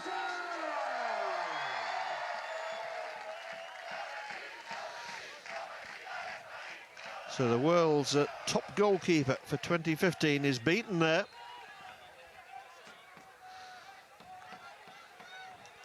Well, something for both sides of the stadium. The far side very much the province of Athletic Terrassa and their bank of fans. This side occupied by the blue of Kampong. The blue were cheering, but they're not cheering now. 1-1.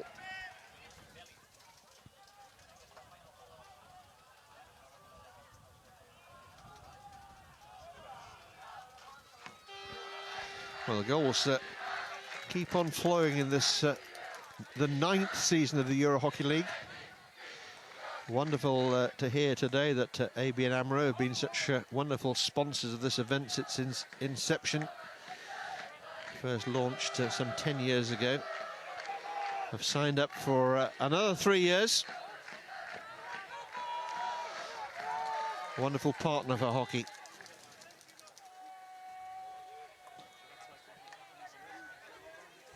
Oh, it's a clever ball. Salas down the left-hand side. Very much at the fore in that Athletic attack that led to the goal. Ball struck forward.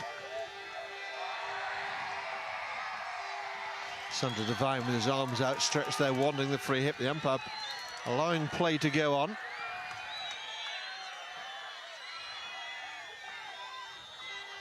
This is Kemperman. Still Kemperman. Good goalkeeping there. It needed to be Kemperman at his very best. Just glides across the turf, leaving defenders trailing in his wake. Athletic have the free hit.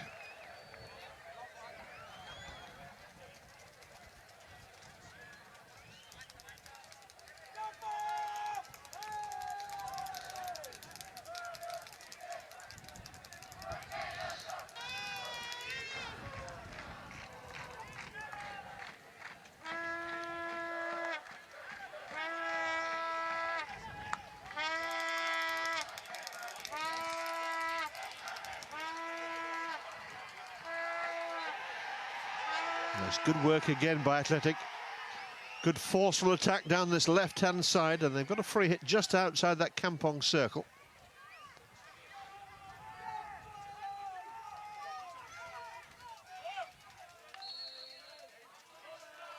Salas doing very well with an opponent's hand in his back as well, so he gets the free hit.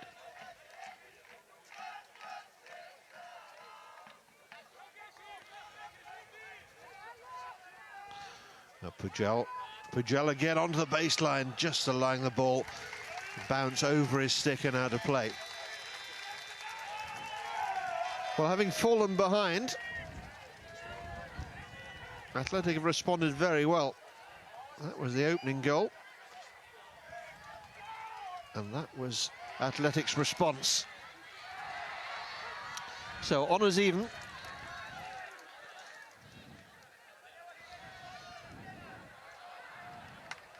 We're only just about halfway through the first quarter of play. Already we've had 2 goals. And no shortage of attacking intent from both camps here. Kemperman lays it off square for Sieur de Wert.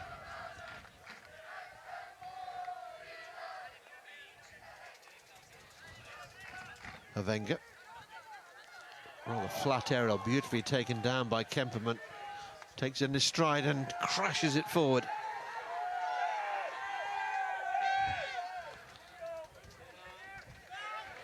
Sideline ball for Athletic. Jorge Carrera with this one.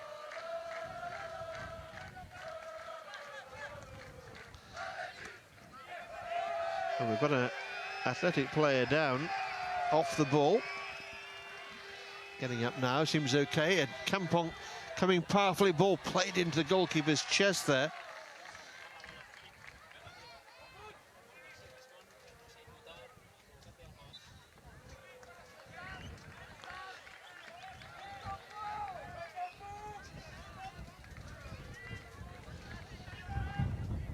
Yelmol with a hit here. Takes the aerial route. Devine ought to have done better than he did there. Surrendering possession with only a half trap.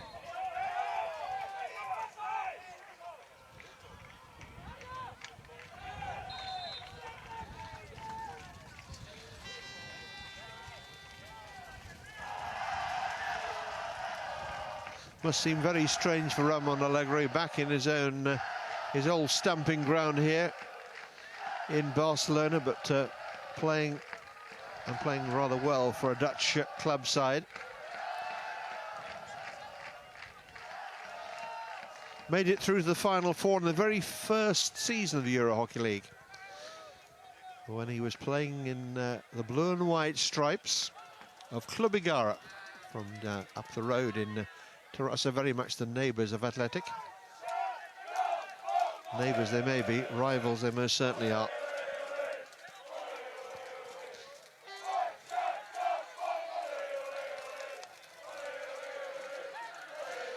Good strong play there by Jan Malgotha. Had to take on a couple of challenges along the way. No prisoners been taken at the moment. This is a physical contest as much as anything else. Carrera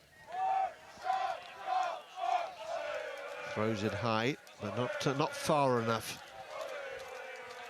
Kemperman taking up that central position.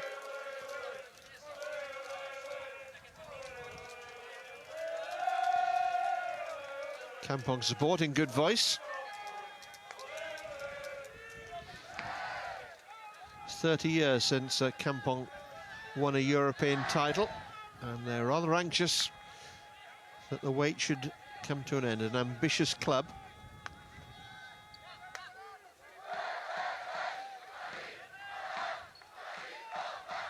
Oh, that's lovely. Drifting run here from Devine, and it's taken him into the heart of the Athletic circle here. Flat stick away there from Malgotha.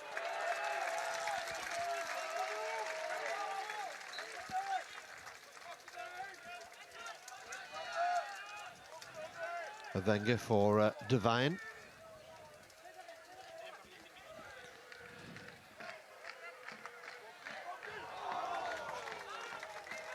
Ball across the face of the Athletic goal there. Harmlessly going wide of the target in the end from de Wert.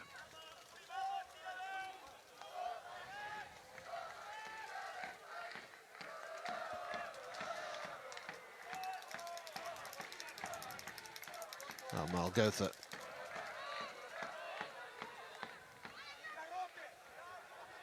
Carrera's ball forward.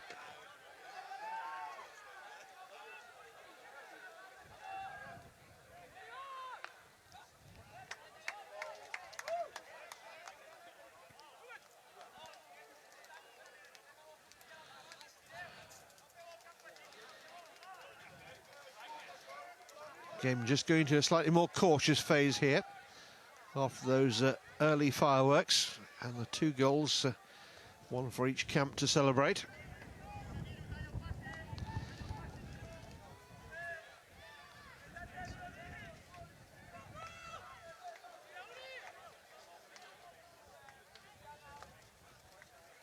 That's a great ball, really good quality pass there. This is Bjorn Kellerman. Athletic just closing the door at the crucial moment. So just over a minute left in this, the first quarter. Carrera plays the ball back into his circle.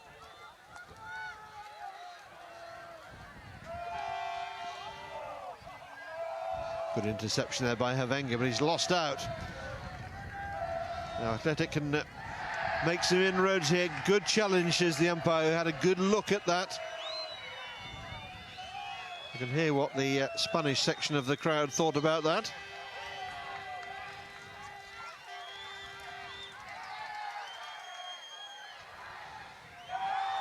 Half chance here, ball played across, goal for Kampong. Kirain Kaspers was at the far post, and Athletic didn't deal with the ball across very well, and with 30 seconds left on the clock, Kaspers touches home here. Just lost his marker completely, and look how much the goalie had to fire into there. He was never going to miss, was he?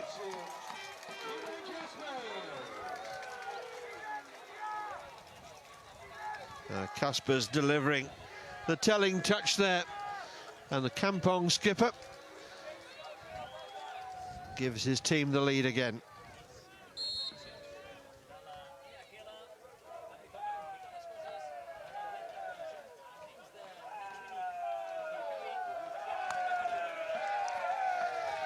Well, that was ordinary defending, it has to be said, by Athletic.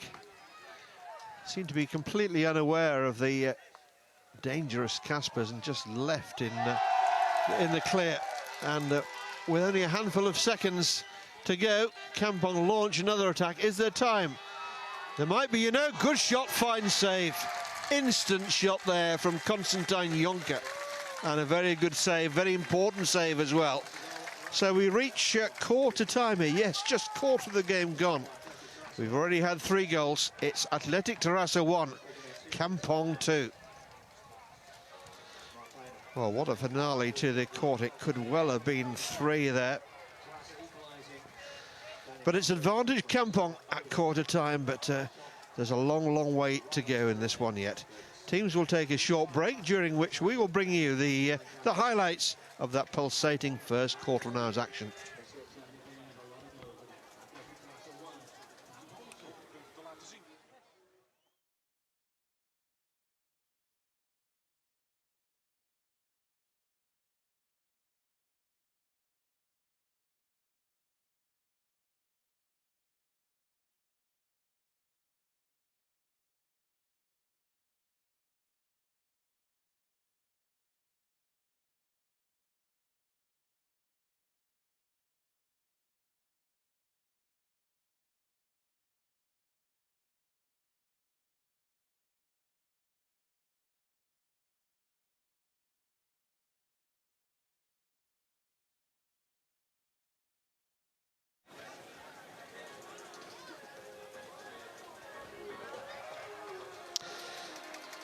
Alex Cox telling his team not to be provoked by his opponents here, and that's good advice in this atmosphere. Very easy to get the occasion and get to you. At the moment, Kampong very much in the driving seat. Well, those highlights show just what an exciting first quarter that was, and the best thing of all about it is that we've still got 3 quarters of the game to go. It really is a tournament, an event that keeps on giving, this Euro Hockey League. It seems to bring the very best out of some very talented world-class players, but players playing for a club rather than for their country.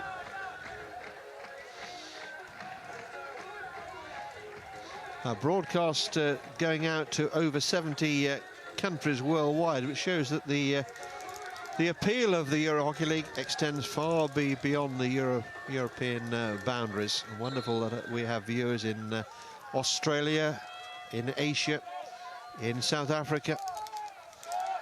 You're all very welcome. Now Havenga.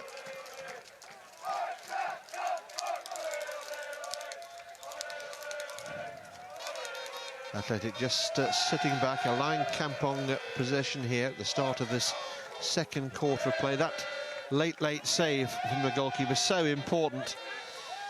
2-1 Athletic, still very much in the hunt here. Wouldn't want to give Kampong a 2-goal start. Lovely fast hands there from Mark Bolto, winning Terrassa a free hit. 4 meters outside that Kampong circle.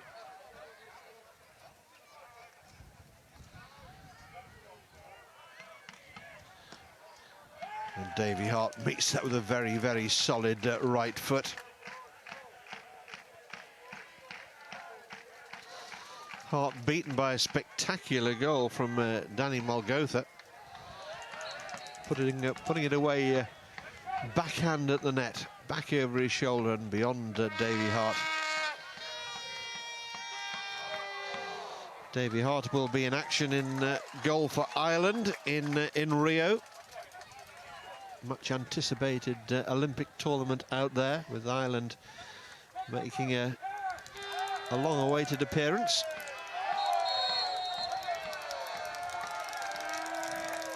Now Kemperman wants to take it quickly. You can sense everything about Kemperman. It's about urgency. Ball fired in, and Jonker very nearly able to deflect something in there. Free hit to the defence.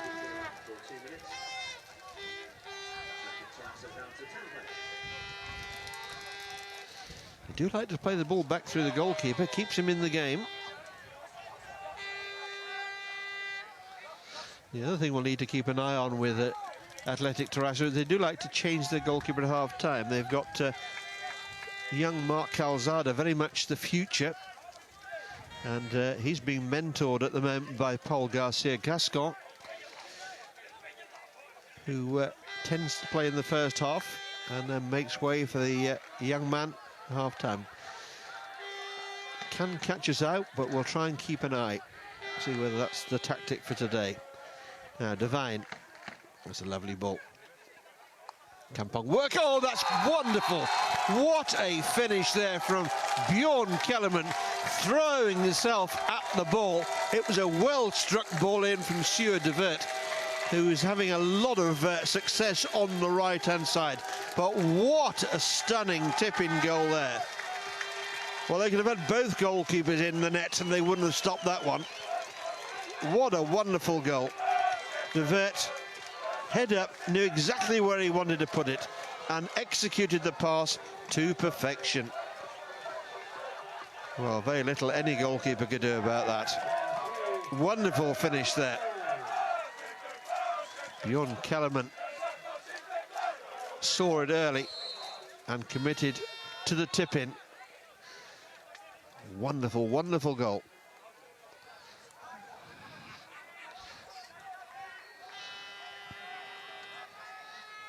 So Kampong have their 2-goal cushion.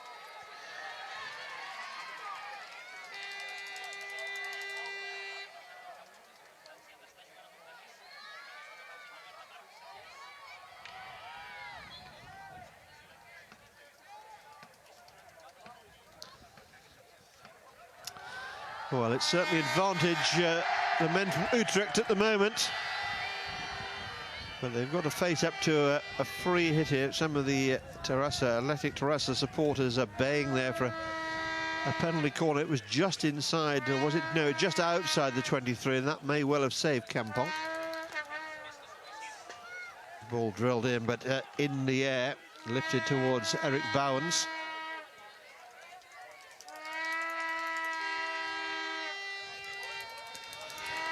Roger Palrolls knows his team are up against it now.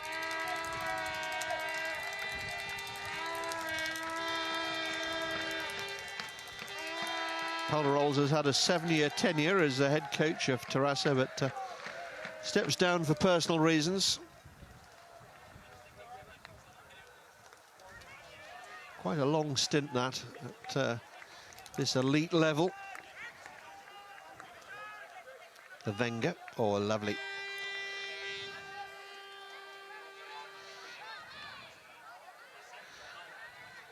Kemperman, lovely play, great disguise. Kampong playing with their tails up here.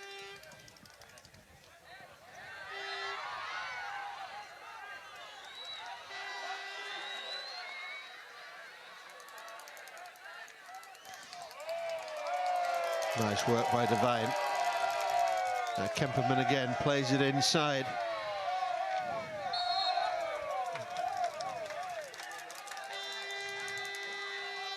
Now, Athletic need some of their old heads here to get a grip of this game.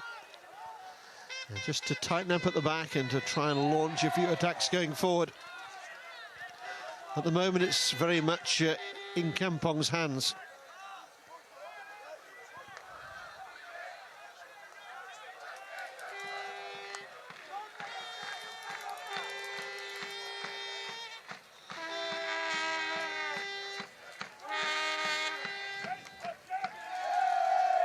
Kaspers again, standing his ground and picking the ball up, launching it, yet another attack for Kampong. Now Mark Salas sets off in that distinctive running style. It's the ball so strong.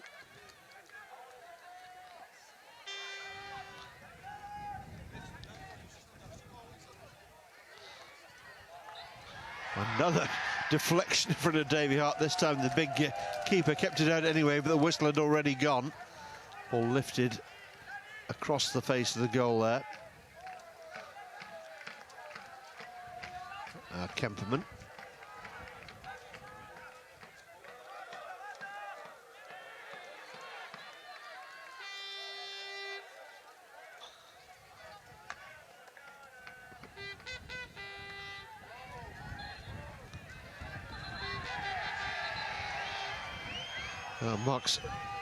Mark Sellers wanting that upgrading into a corner for knocking the ball away after the umpire's whistle. Is there something for Athletic here? Just trying to tease the ball past the Kampong defender there. It was Eric Bowens who did really well with it and comes away strongly down the right-hand side. Lovely crossfield pass for Kaspers. On it goes again. Real confidence about this Kampong team.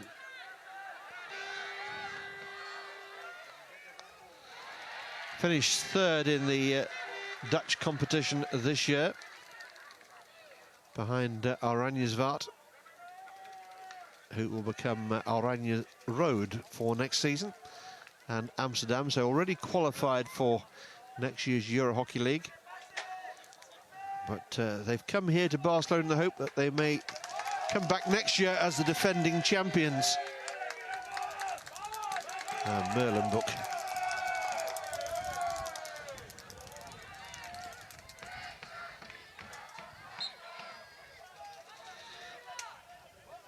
The way things are headed at the moment, we're going to be in for an all-Dutch final.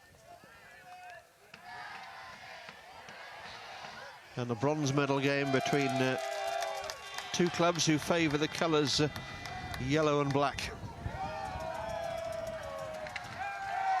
Well, that sounded wrong and is penalised, a little bit choppy there. Oh, how about that for a pass? Kemperman instantly seeing the opportunity, fired it out there for Philip Merlenbroek, who can't keep the ball in play.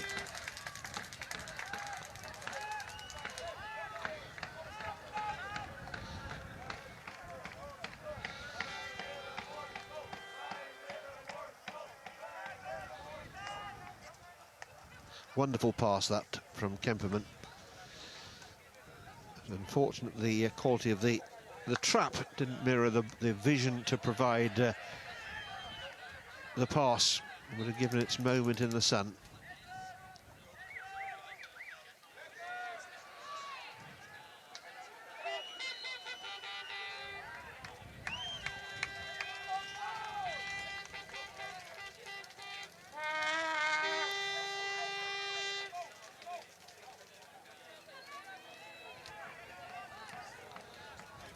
City of Barcelona have invested heavily in this Pau Negri hockey complex, with 2 brand new pitches provided in the last few months, very much with an eye on this Whitsun European fiesta of hockey here. It really is a wonderful destination for our Final Four.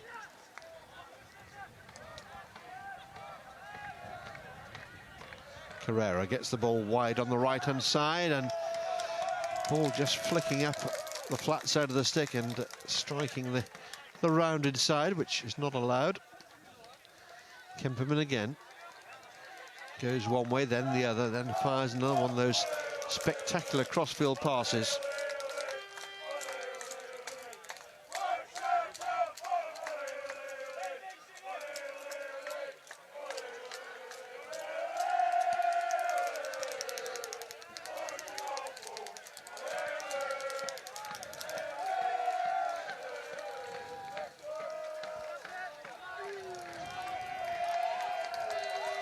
Corner Grock in good voice over there, making plenty of noise, and they won't give this one up. Not until the umpire blows the final whistle here.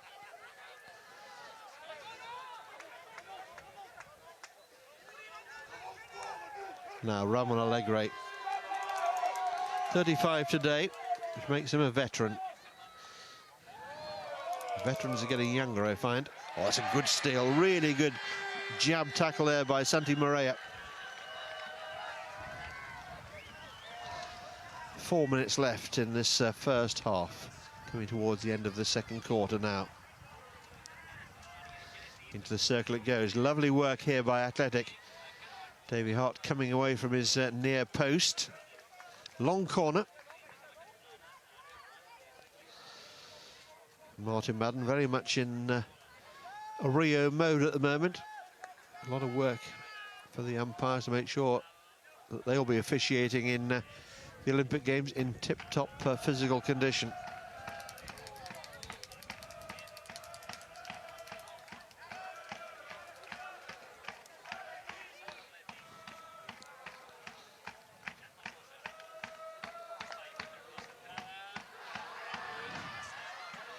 Athletic supporters making plenty of noise, and the team doing their best to give them something to really shout about here.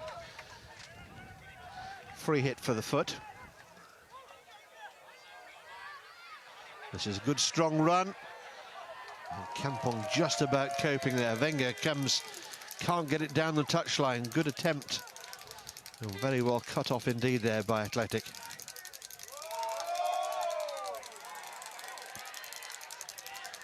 Carrera.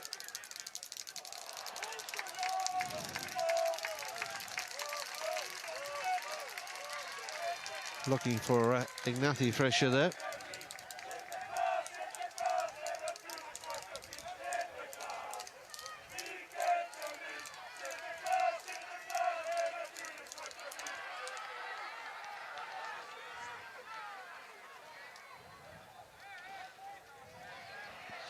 Wenger loses out.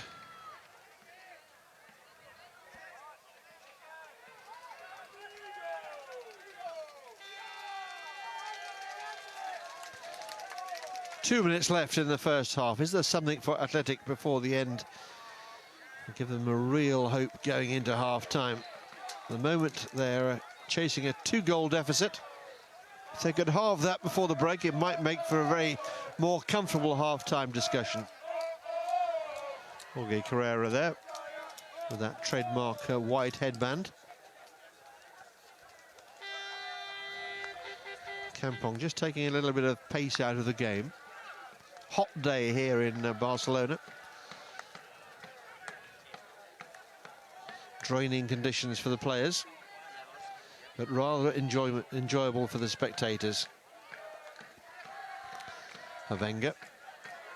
Devine has dropped back into a deep position.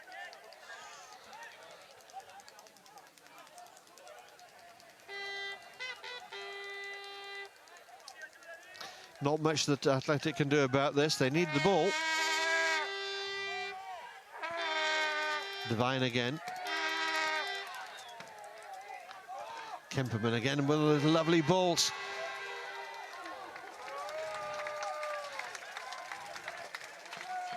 When they start stringing those passes together in such a fluid style, they really do look wonderful, Kampong.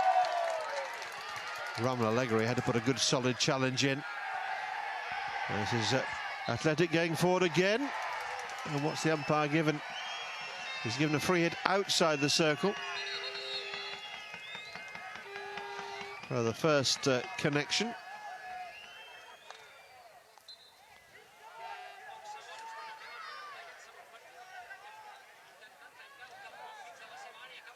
Umpire Madden needing eyes in the back of his head.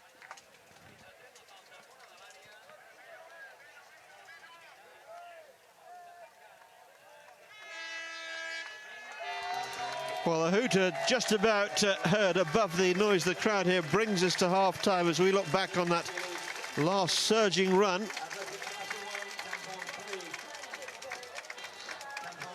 First foul was given outside the circle, and Coach Palarol's there showing his frustration at things.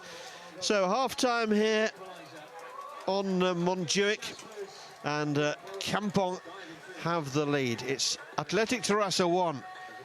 Kampong from Utrecht 3. But it's going to be a fantastic second half, and I hope very much that you'll want to join us. But before we disappear for a half-time break, we're going to bring you the highlights of that first half of play.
Welcome back then to Barcelona, with the two teams just emerging from the dressing room. We had our cameras in the Kampong dressing room.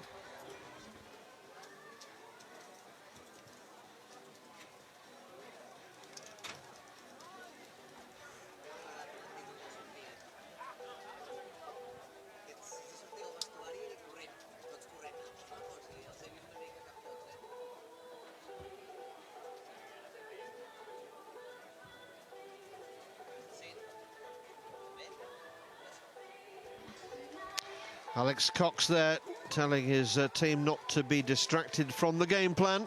So far, so good as far as that game plan laid by Alex Cox for Athletic Terrassa here, because it's Kampong who lead by 3 goals to 1 as we approach the start of the second half. Very little went right for Athletic Terrassa in that first half of play, unpicked by a couple of Quicksilver Kampong attacks, and of course some wonderful finishing as well. The goal from Bjorn Kellerman, very much the standout goal of the day so far. Kampong need to keep their heads. They can expect a rugged response from Athletic. And as we flagged, they have swapped their goalkeeper at half-time. And Mark Calzada now takes up his position underneath the crossbar. And there, nearest to our camera, is the previous incumbent, Paul Garcia Cascon, who had the misfortune to concede 3.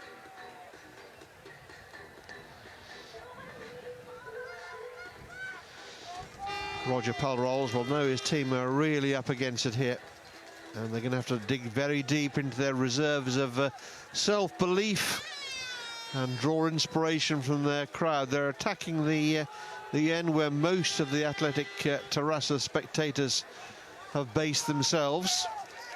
Corner Grock, as they're known.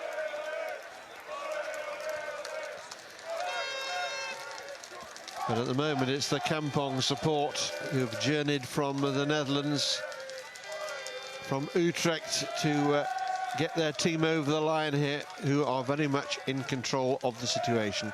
Well, we're just waiting for the signal to get this second half underway. The team has appeared a little bit earlier than expected from the cool of the changing rooms, back out into the bright Barcelona sunshine.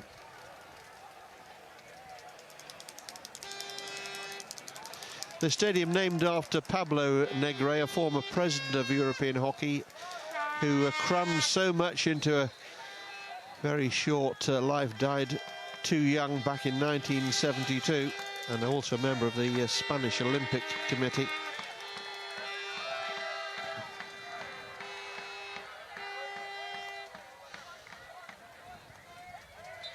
And today a very special day for the Negre family, in that it marks the funeral of Pablo Negre's widow, who was laid to rest earlier on today. So our thoughts with the Negre family on a sad occasion.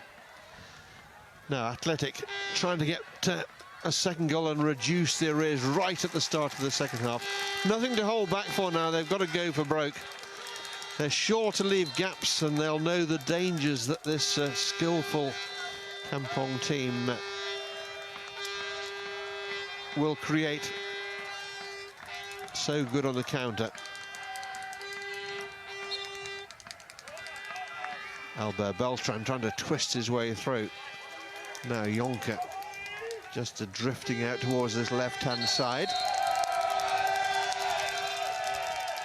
Big blast on the whistle there, I think, from both umpires joining in there. Suggests that patience may be wearing a little thin. The last thing Terrassa want to do is lose players to the sin bin. We heard Alex Cox saying to his team, you know, don't be distracted, don't get involved. All about discipline, keeping shape, keep believing in the plan. Easier to do when you're 3-1 ahead than perhaps when you're 3-1 behind, I would suggest.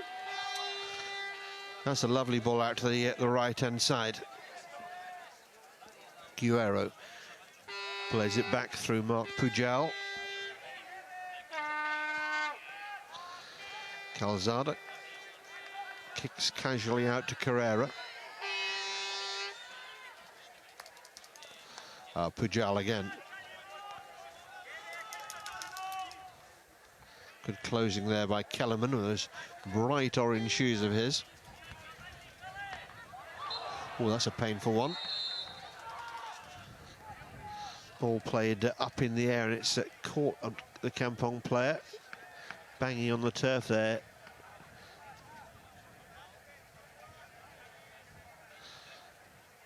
Not sure exactly where it caught him, but I could hazard a guess.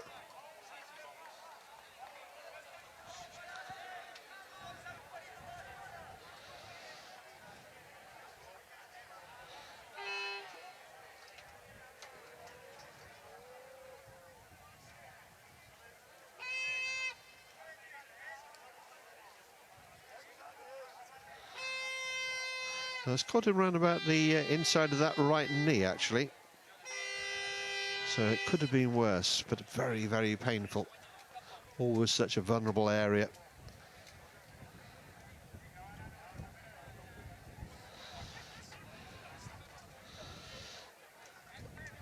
Will ice be enough?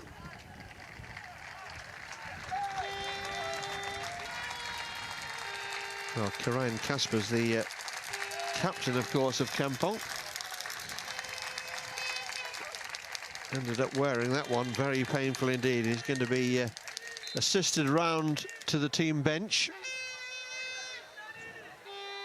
where no doubt more ice and whatever else the doctor's bag of tricks contains will be applied, and hopefully that's not the last we'll see of him today, let alone tomorrow. Was there a hand there? If there was, it'll be a card for sure. There was a card, and he's on his way. Pepijn Lukes there picks up the card. And Athletic might sense that this could be their moment. They need to be patient as well. Again, might have been a hand in the back, but it's not picked up by the umpire, or if it was seen, wasn't seen as important enough, as Danny Malgotha trying to work his way into that Kampong circle. Now Devine picks out a pass to this near touchline for a Balk. Jonker never really picked it up. Now Malgotha again.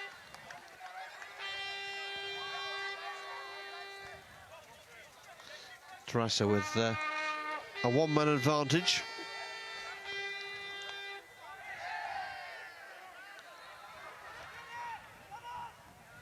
Wenger in control of the situation. Paul just catching the foot there, the Athletic defender.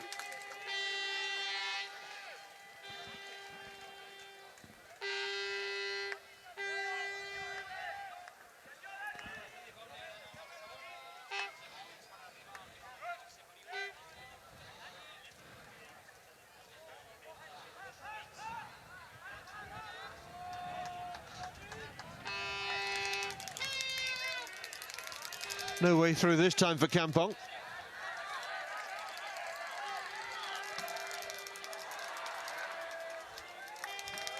Just sense that Athletic are keen to raise the tempo of this game.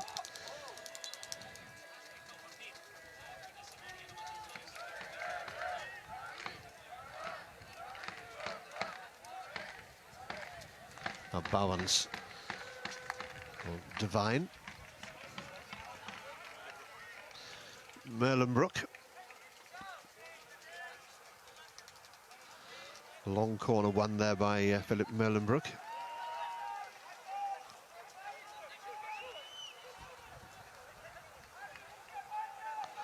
Wenger. Kemperman.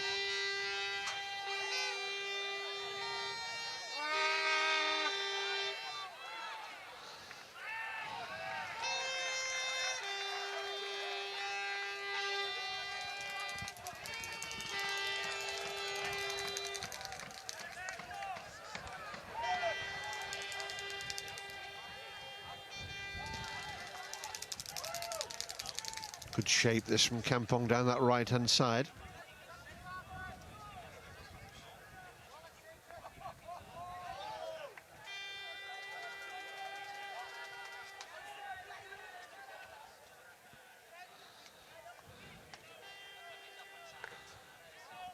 Oh, wild swing there from Kemperman. If he got hold of that, it was going to mean trouble for somebody.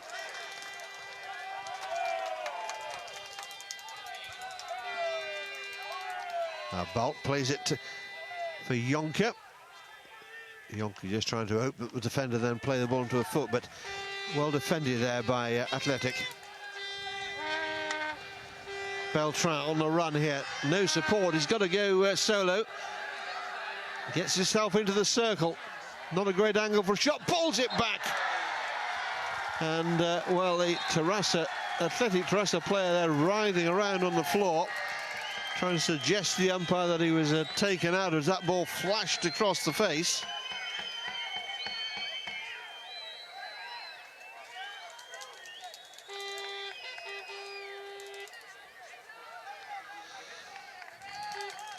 Umpire said that he was aware of the contact, but that it wasn't enough to warrant a corner.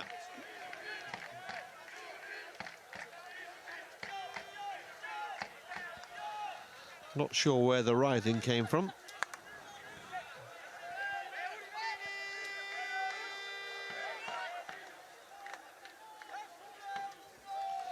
Lars Balk, surrounded by yellow shirts. He's done well to retain possession through the first little sortie. Kemperman loves the close contest. And again, a lovely ball forward.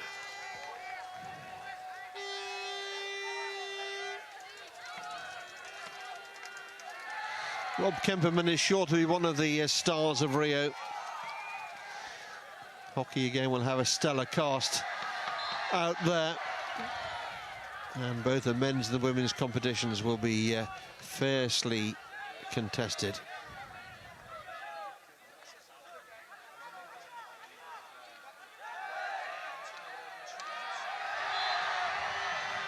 This game's being fiercely contested as well, and it's Athletic who are trying to pile on some pressure here, and Martin Madden's reaching into his pocket, and he's producing a card here, and it's gone to Lars Balk. So Kampong not obeying their coach's instructions, just losing disciplines a little bit here. Shot comes in, and well, that could have gone anywhere. I think Davy Hart was in control of the situation. No real power as the player ran backwards to try and retrieve the situation. And drifting harmlessly wide in the end. But this could be far from harmless. And Sander Devant furious with his fellow defenders there for allowing Athletic to win a penalty corner here. A little bit sloppy from Kampong at the moment. They need to get back into their A game. And an opportunity here for Athletic and their noisy spectators out there to ratchet up the pressure by reducing the arrears.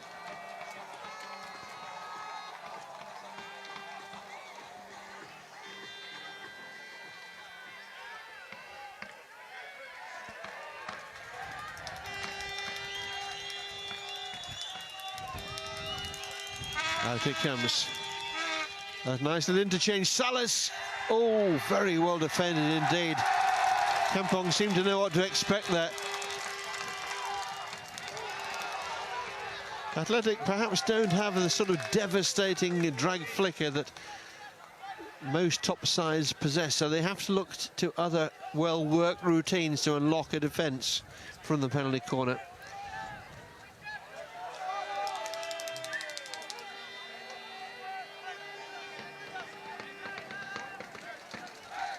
Kemperman, always such a calming influence, and then immediately sprays it out to that right-hand side. Route one pass, but getting underneath the ball, playing it dangerously in the air. Pereira just checking the umpire where the free hit's to be taken from.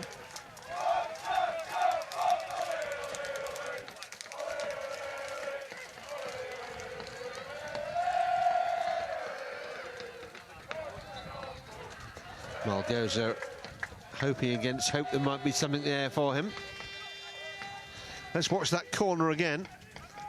Really nice little interchange of passes, trying to set up Mark Salas, who'd have been only a few metres, 2 or 3 metres away from Davy Hart if that final pass had found him. And Kampong just shutting him out. Jonker so strong on the ball. It's the free hit here.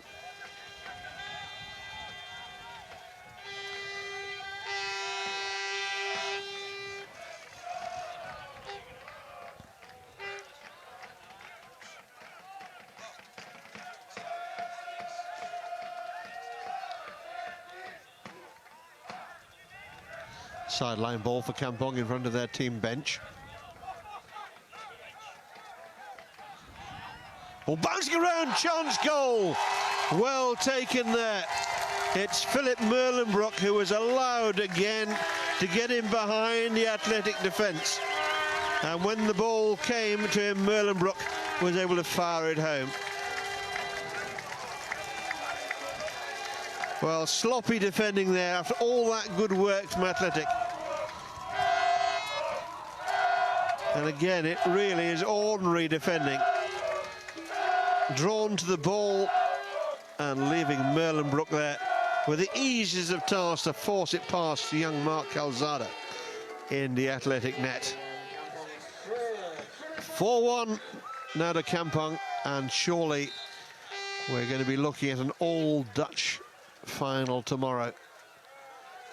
Can't be a way back for Terrassa. Athletic Terrassa from here. But no one has told them that. And neither must you tell them.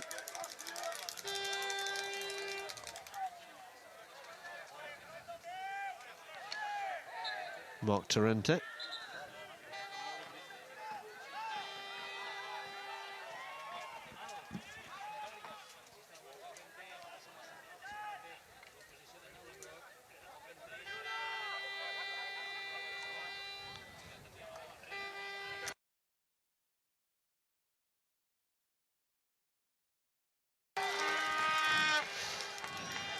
Alex Cox is trying to encourage his team to play smart here. Looking pretty smart to me at the moment, and again it's Kemperman's silky skills that have won another penalty corner. A little bit too cheaply, perhaps, that one won as far as Athletic are concerned here. And Athletic really struggling to live with this stellar Kampong cast. Good value for their lead. And they look as if they're still in the mood for further goals here.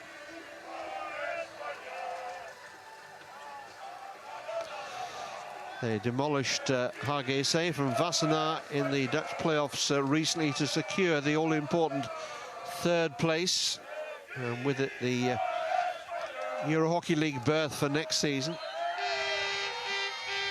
Full of goals in that, and they brought that goal-scoring form here to Barcelona in their suitcases as well.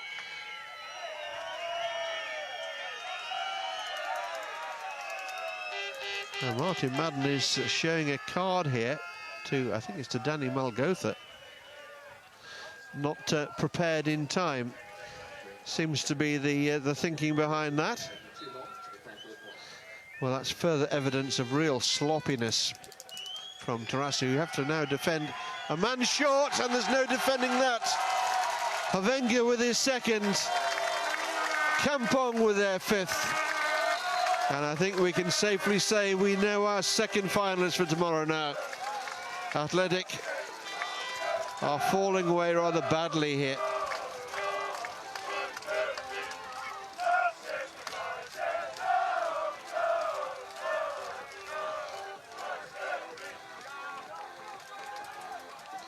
Now, Rock Oliver's speaking to the umpire here, and he's going to try his luck at a video referral. He's asking if it was dangerous.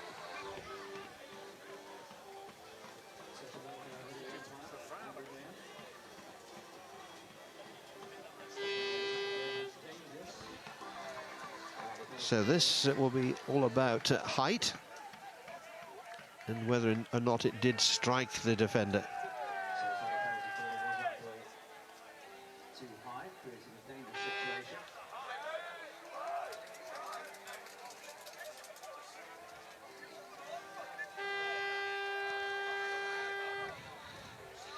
just a blur.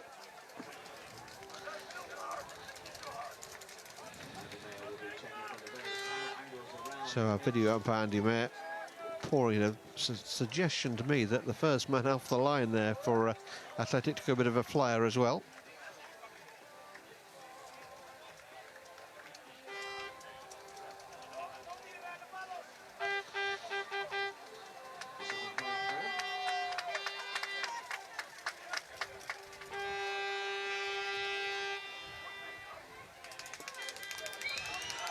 So it's disallowed, the ball striking the defender above the knee. As I suggested, it was all about height, well, all about whether it hit the defender at all, really, but once that had been established, where did it hit him? Below the knee, that would have counted as a goal. Above the knee, a free out to the defence, as you heard there from Andy Mayer. So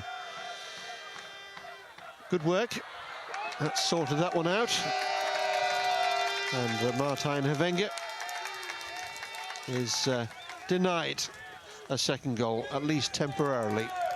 Just over 3 minutes left then in this third quarter of play. All pretty much one-way traffic now. Looking down on the pitch, trying to see any signs of fight left in Athletic, and I'm seeing very little evidence that they believe there's a way back into this.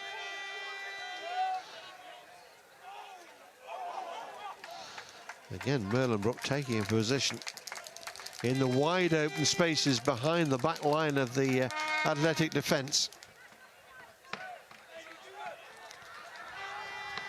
Now this is more like it.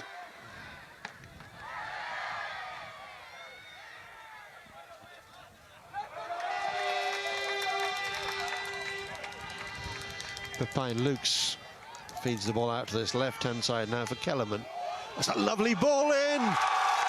What a finish! What a finish! Kellerman plays the ball through for Kemperman, and well, whichever team you came here to support, you just have to applaud the skill there. Martin Madden, I think, just checking that there was connection with Kemperman's stick. This is an umpire's referral, and this is a spectacular ball here.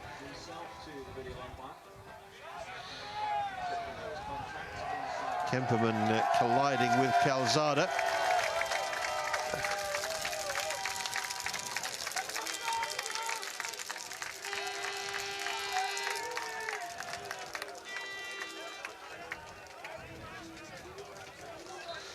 Martin Madden quite right there. He wasn't sure on the first viewing, but it is now confirmed. What a goal that was. Robert Kemperman.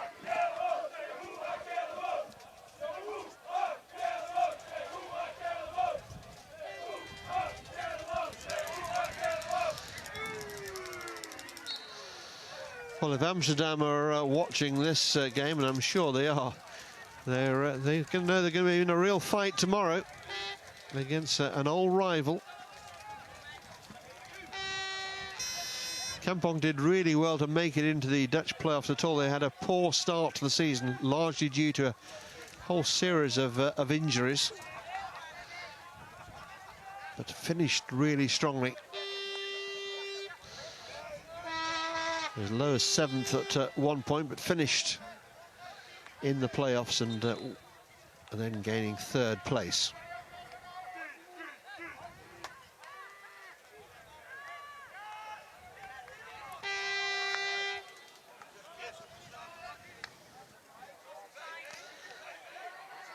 Malgotha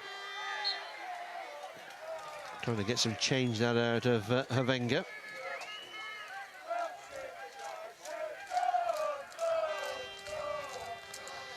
Just under a minute then left in this third quarter of play.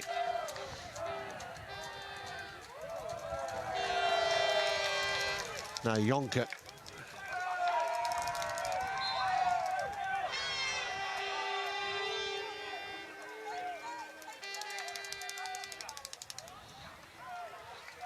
Ball fired through the circle. Athletic playing a little bit from instinct though now. well beaten. One might almost say outclassed, I'm afraid, here on the day.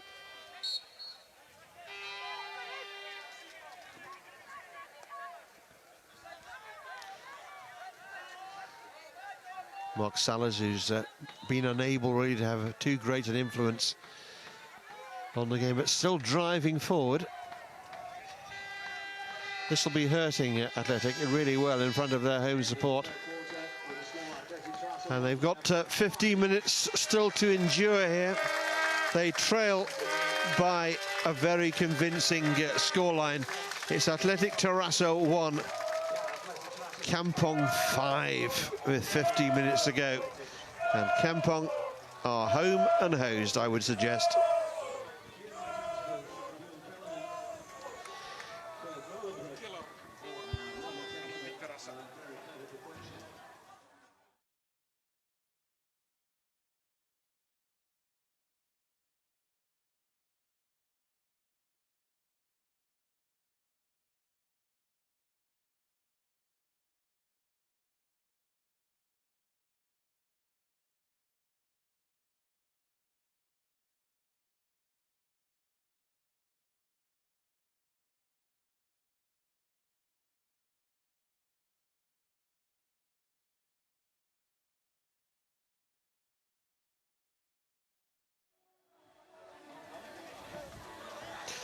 Well, Kampong really rubbing it in here to Athletic. Lost the services of their captain, Karain Kaspers, in that third quarter, a very painful one on the inside of the knee. And as far as I'm aware, he hasn't come back onto the field since going off to be thoroughly iced. No need really for them to risk him here. Far better that the medics get to work on him, give him every chance of playing tomorrow.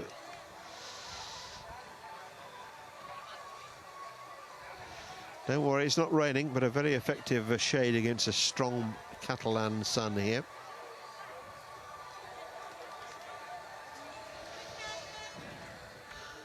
Andre Bolhuis there in the dark blue jumper, sitting alongside the chairman of the Euro Hockey League. Bolhuis, the top man in the Dutch Olympic Committee, and comes, of course, from a very strong hockey tradition as well, does Andre. And a former member, it has to be said, of the team here in blue, Kampong. So he'll be a happy man.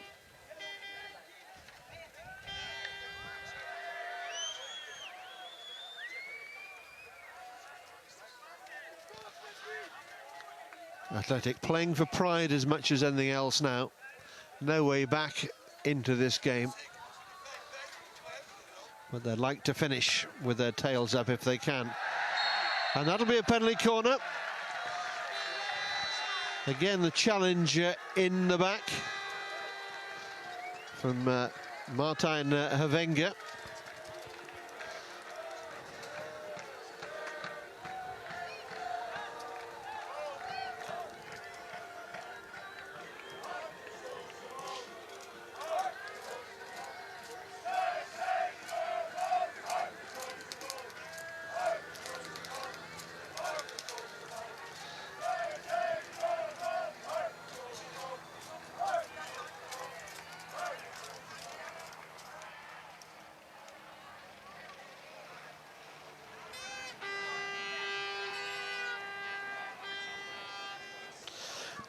Well, we know you love goals, so we thought you'd bring them all over again. Now back live, penalty corner for Athletic. Davy Hart's a big left foot, but the ball goes in the air. It'll be another corner here for Athletic.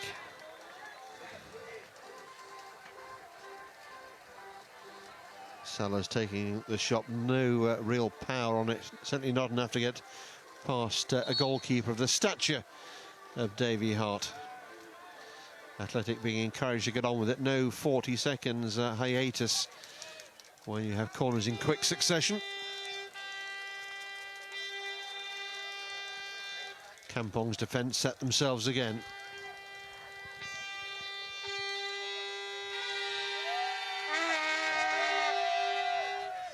So along the deck, it's not clear. Davy Hart gets the block in to deny Danny Mulgotha.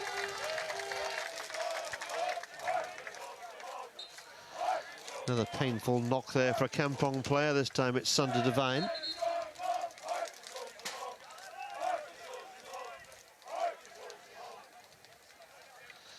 It's job done as far as Kampong are concerned in terms of winning a place through to tomorrow's final. But now they'll be very keen to avoid injury to key players. Already a question mark about Kirayan Kaspers, just how serious that knock is. They wouldn't want to lose a player of Kemperman's standing, or Devine, for that matter. A few others as well. This is a real team.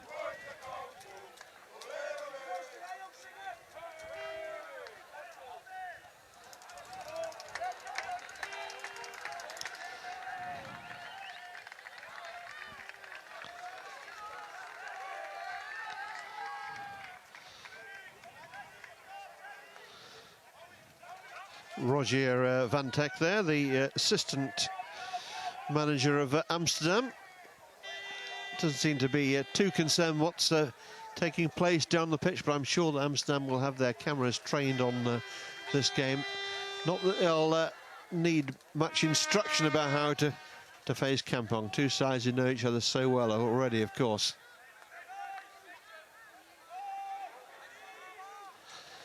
Rogier Van Teck, I think I might have said Rogier Hoffman there, but Rogier Van Teck out there.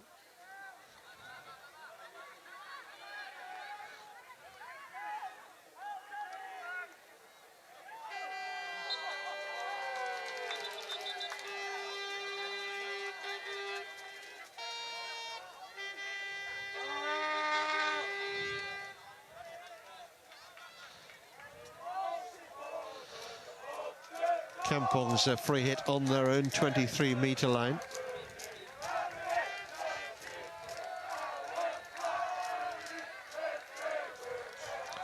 Lovely play there by Lukes. Just allowed the ball to come onto the stick, then drifted away from his marker.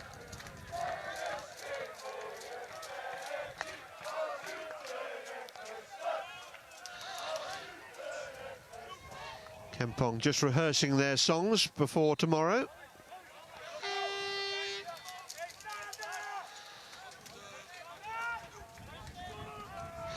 It's a mercifully short playlist, it has to be said. Not much for Athletic Terrassa supporters to enjoy, I'm afraid, in this one. It's been a painful experience for them. They're going to need to lick their wounds and come back strongly tomorrow, where their opponents in the bronze medal game will be Harvester Huda. And why on earth was that necessary? Really silly play there. The umpire was never going to miss it. And that's Martijn Havenga sin bin there. It looked like a yellow card. Put back into the pocket there of the Polish umpire. It's also a penalty corner. Really silly with the game already decided.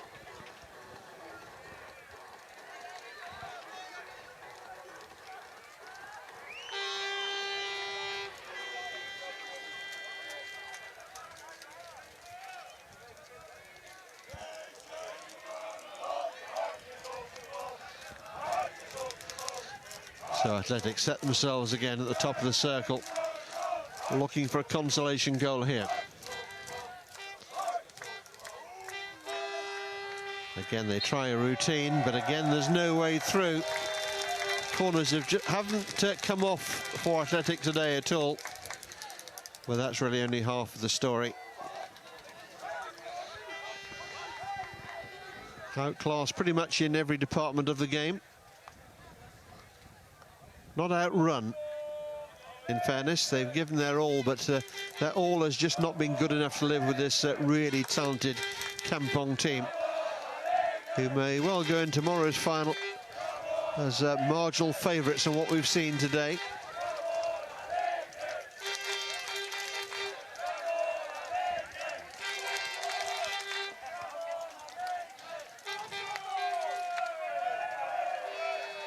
Kemperman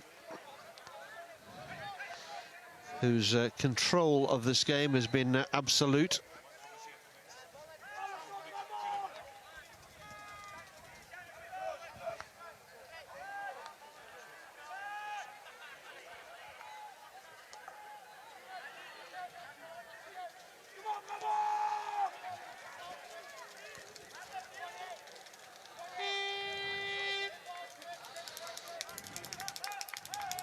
I'm sure that Athletic would have loved to have delivered a place in tomorrow's final for their hard-working and immensely likeable coach, Roger Pallerols, but it's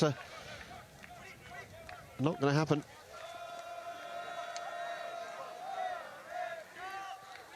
Batch.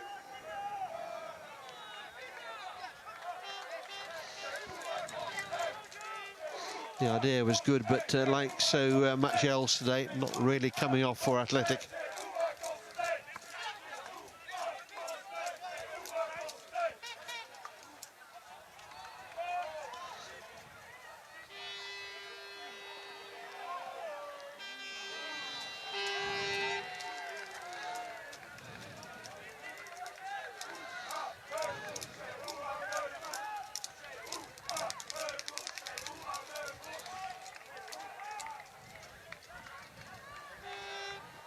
Good defending there from Rutger Maras.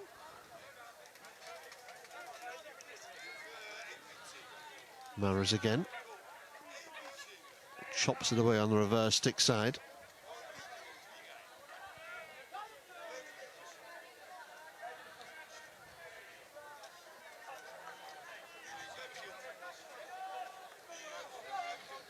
Carrera.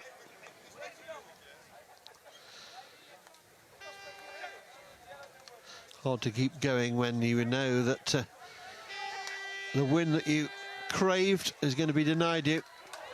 And still they go forward, though, Athletic, to their great credit. Rasping that drive there into the midriff of Davy Hart.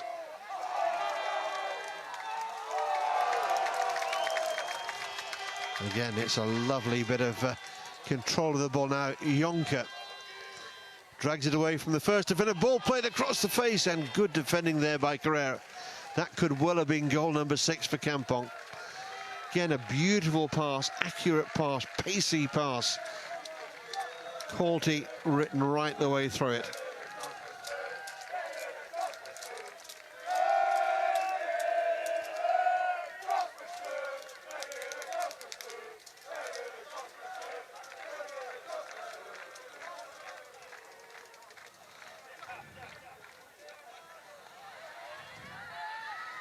Danny Malgotha shoots, and Davy Hart there gets that left-hand protector up and just knocks it away to safety on the far side. No problems there. Now Kampong can break. They've got numbers forward as well. Jonker making the headway down the centre. Sunder Devine just finding a defender's foot along the way.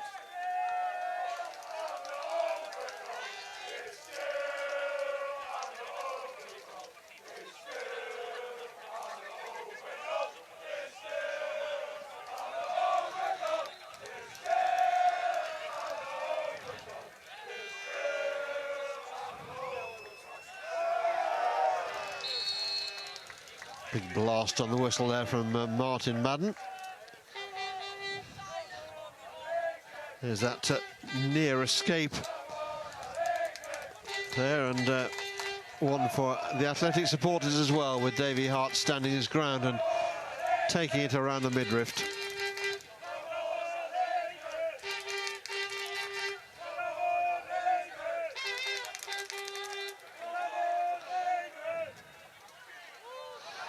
Is there something here for Athletic? Hart comes out to make the challenge, and the shot wriggles away and harmlessly wide of the goal. Good closing there by big Davy Hart. No way through there. Towering aerial and beautifully brought down as well by Pepijn Lukes. Now Jonker.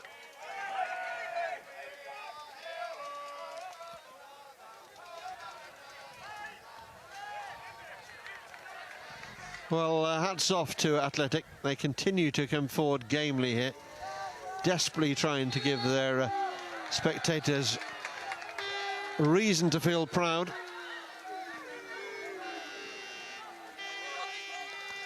Carrera will bring that one down.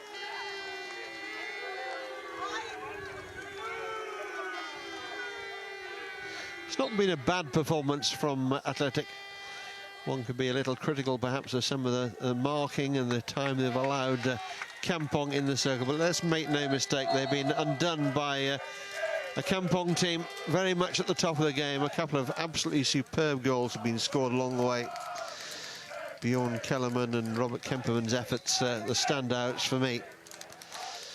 And for my money, I would make Robert Kemperman the player of the match here. He's been outstanding. And some of his passing has been truly world-class. And that's really where Robert Kemperman belongs, in the very, very top of the game of hockey.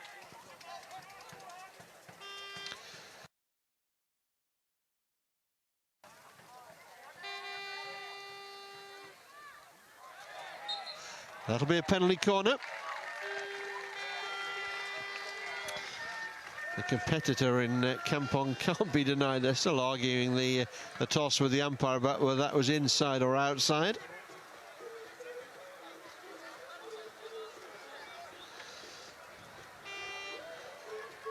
Must be very irritating to play against a team like Kampong. They give you nothing.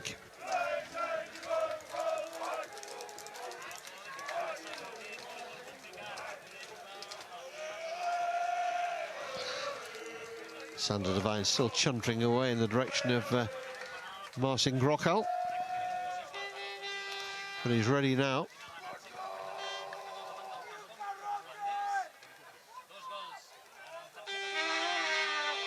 Carrera takes the shot on this time, and that'll be a long corner.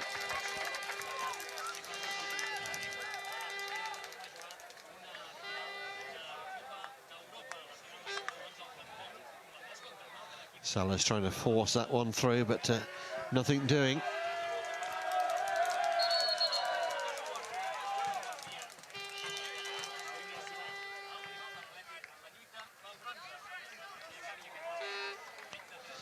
Mark Tarenta held up near the corner flag. Back now to Jan Malgotha.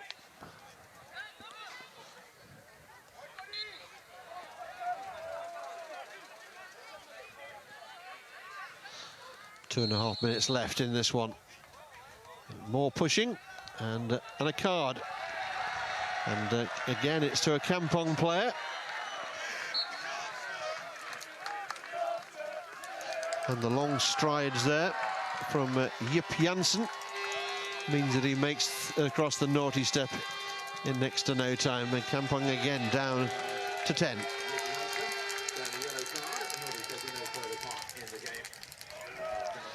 That was a little interference there, you saw. And more importantly, spotted by Marcin Grokal, the Polish umpire.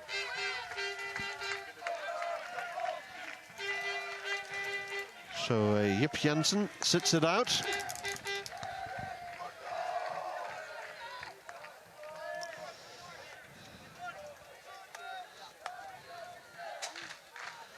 Kampong just allowing Athletic some possession here and just sitting off, trying to keep out of harm's way.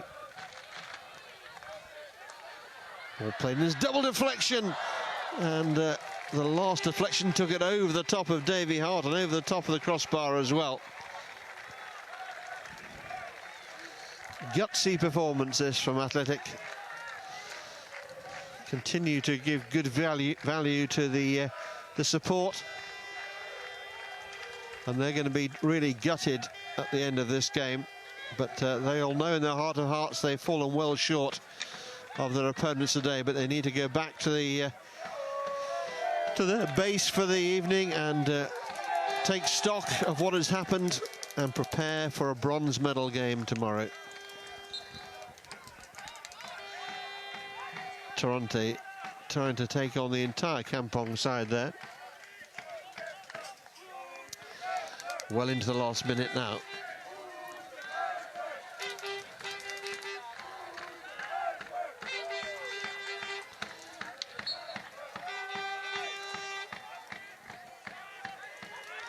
Jan Molgotho's late goal in the KO8 won them the place here in Barcelona. A late goal from him today would be nothing more than a tame consolation. It's a huge ball over the top, and Jordi Carrera has to get back. Did well under pressure from Jonker. Now Lukes. And somewhere in the distance, the final hooter has sounded. It's been a wonderful team performance by Kampong, who booked their place in the final of the Euro Hockey League, where they will meet Amsterdam tomorrow. It was competitive, probably up until half-time, but Kampong too strong in the end, and they've run out. Comfortable winners. It's finished. Athletic Terrassa 1, Kampong from Utrecht 5. Well, some wonderful moments in the game to savour, and Kampong clearly have the sort of team who could well go on and be our winners come tomorrow. But it'll all be decided with an all-Dutch final, with the mighty Amsterdam taking on a rampant Kampong. It's Amsterdam against Utrecht, the battle of the Dutch giants, and for the bronze medal, it'll be a Harvester of Germany up against Athletic Terrassa. And I hope that all of those spectators will be back again tomorrow. And I very much hope that you'll be back again tomorrow to join our coverage as well.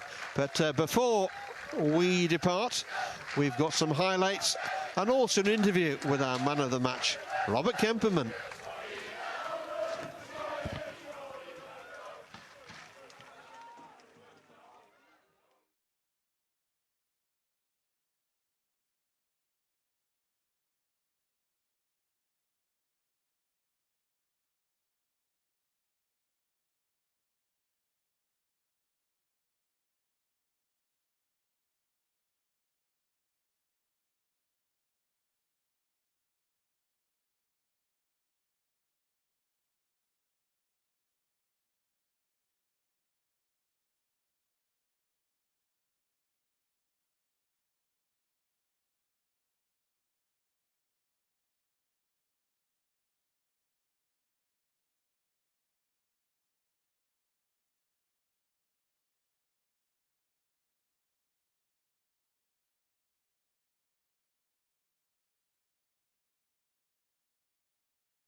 The intensity. What's it like, 2 games like this in 2 days in the sunshine?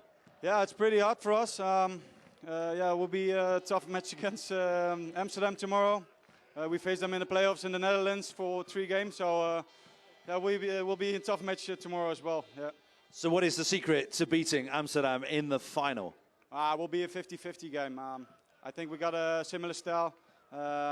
They've got good players, we got good players. It will be a hell of a game, yeah.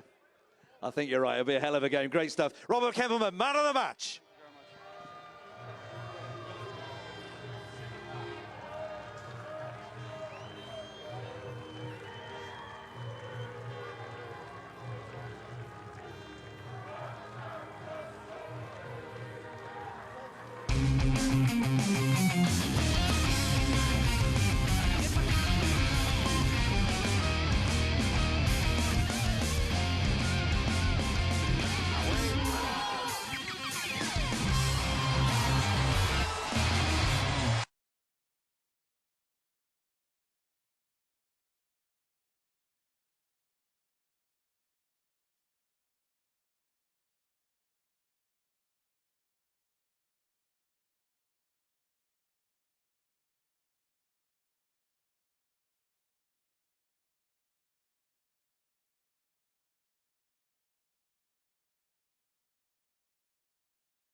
Let's get a word with the man of the match, Amsterdam's Valentin Verga.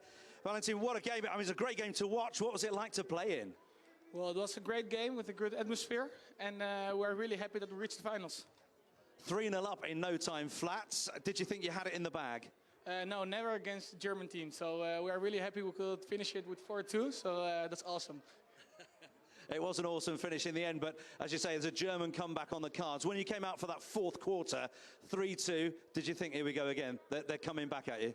Well, always you're thinking that you never beat the Germans, so, but we did it really well. We scored a really important game on the 4-2, so we're really happy. Did you feel the tension on the pitch? It was tense in the crowd.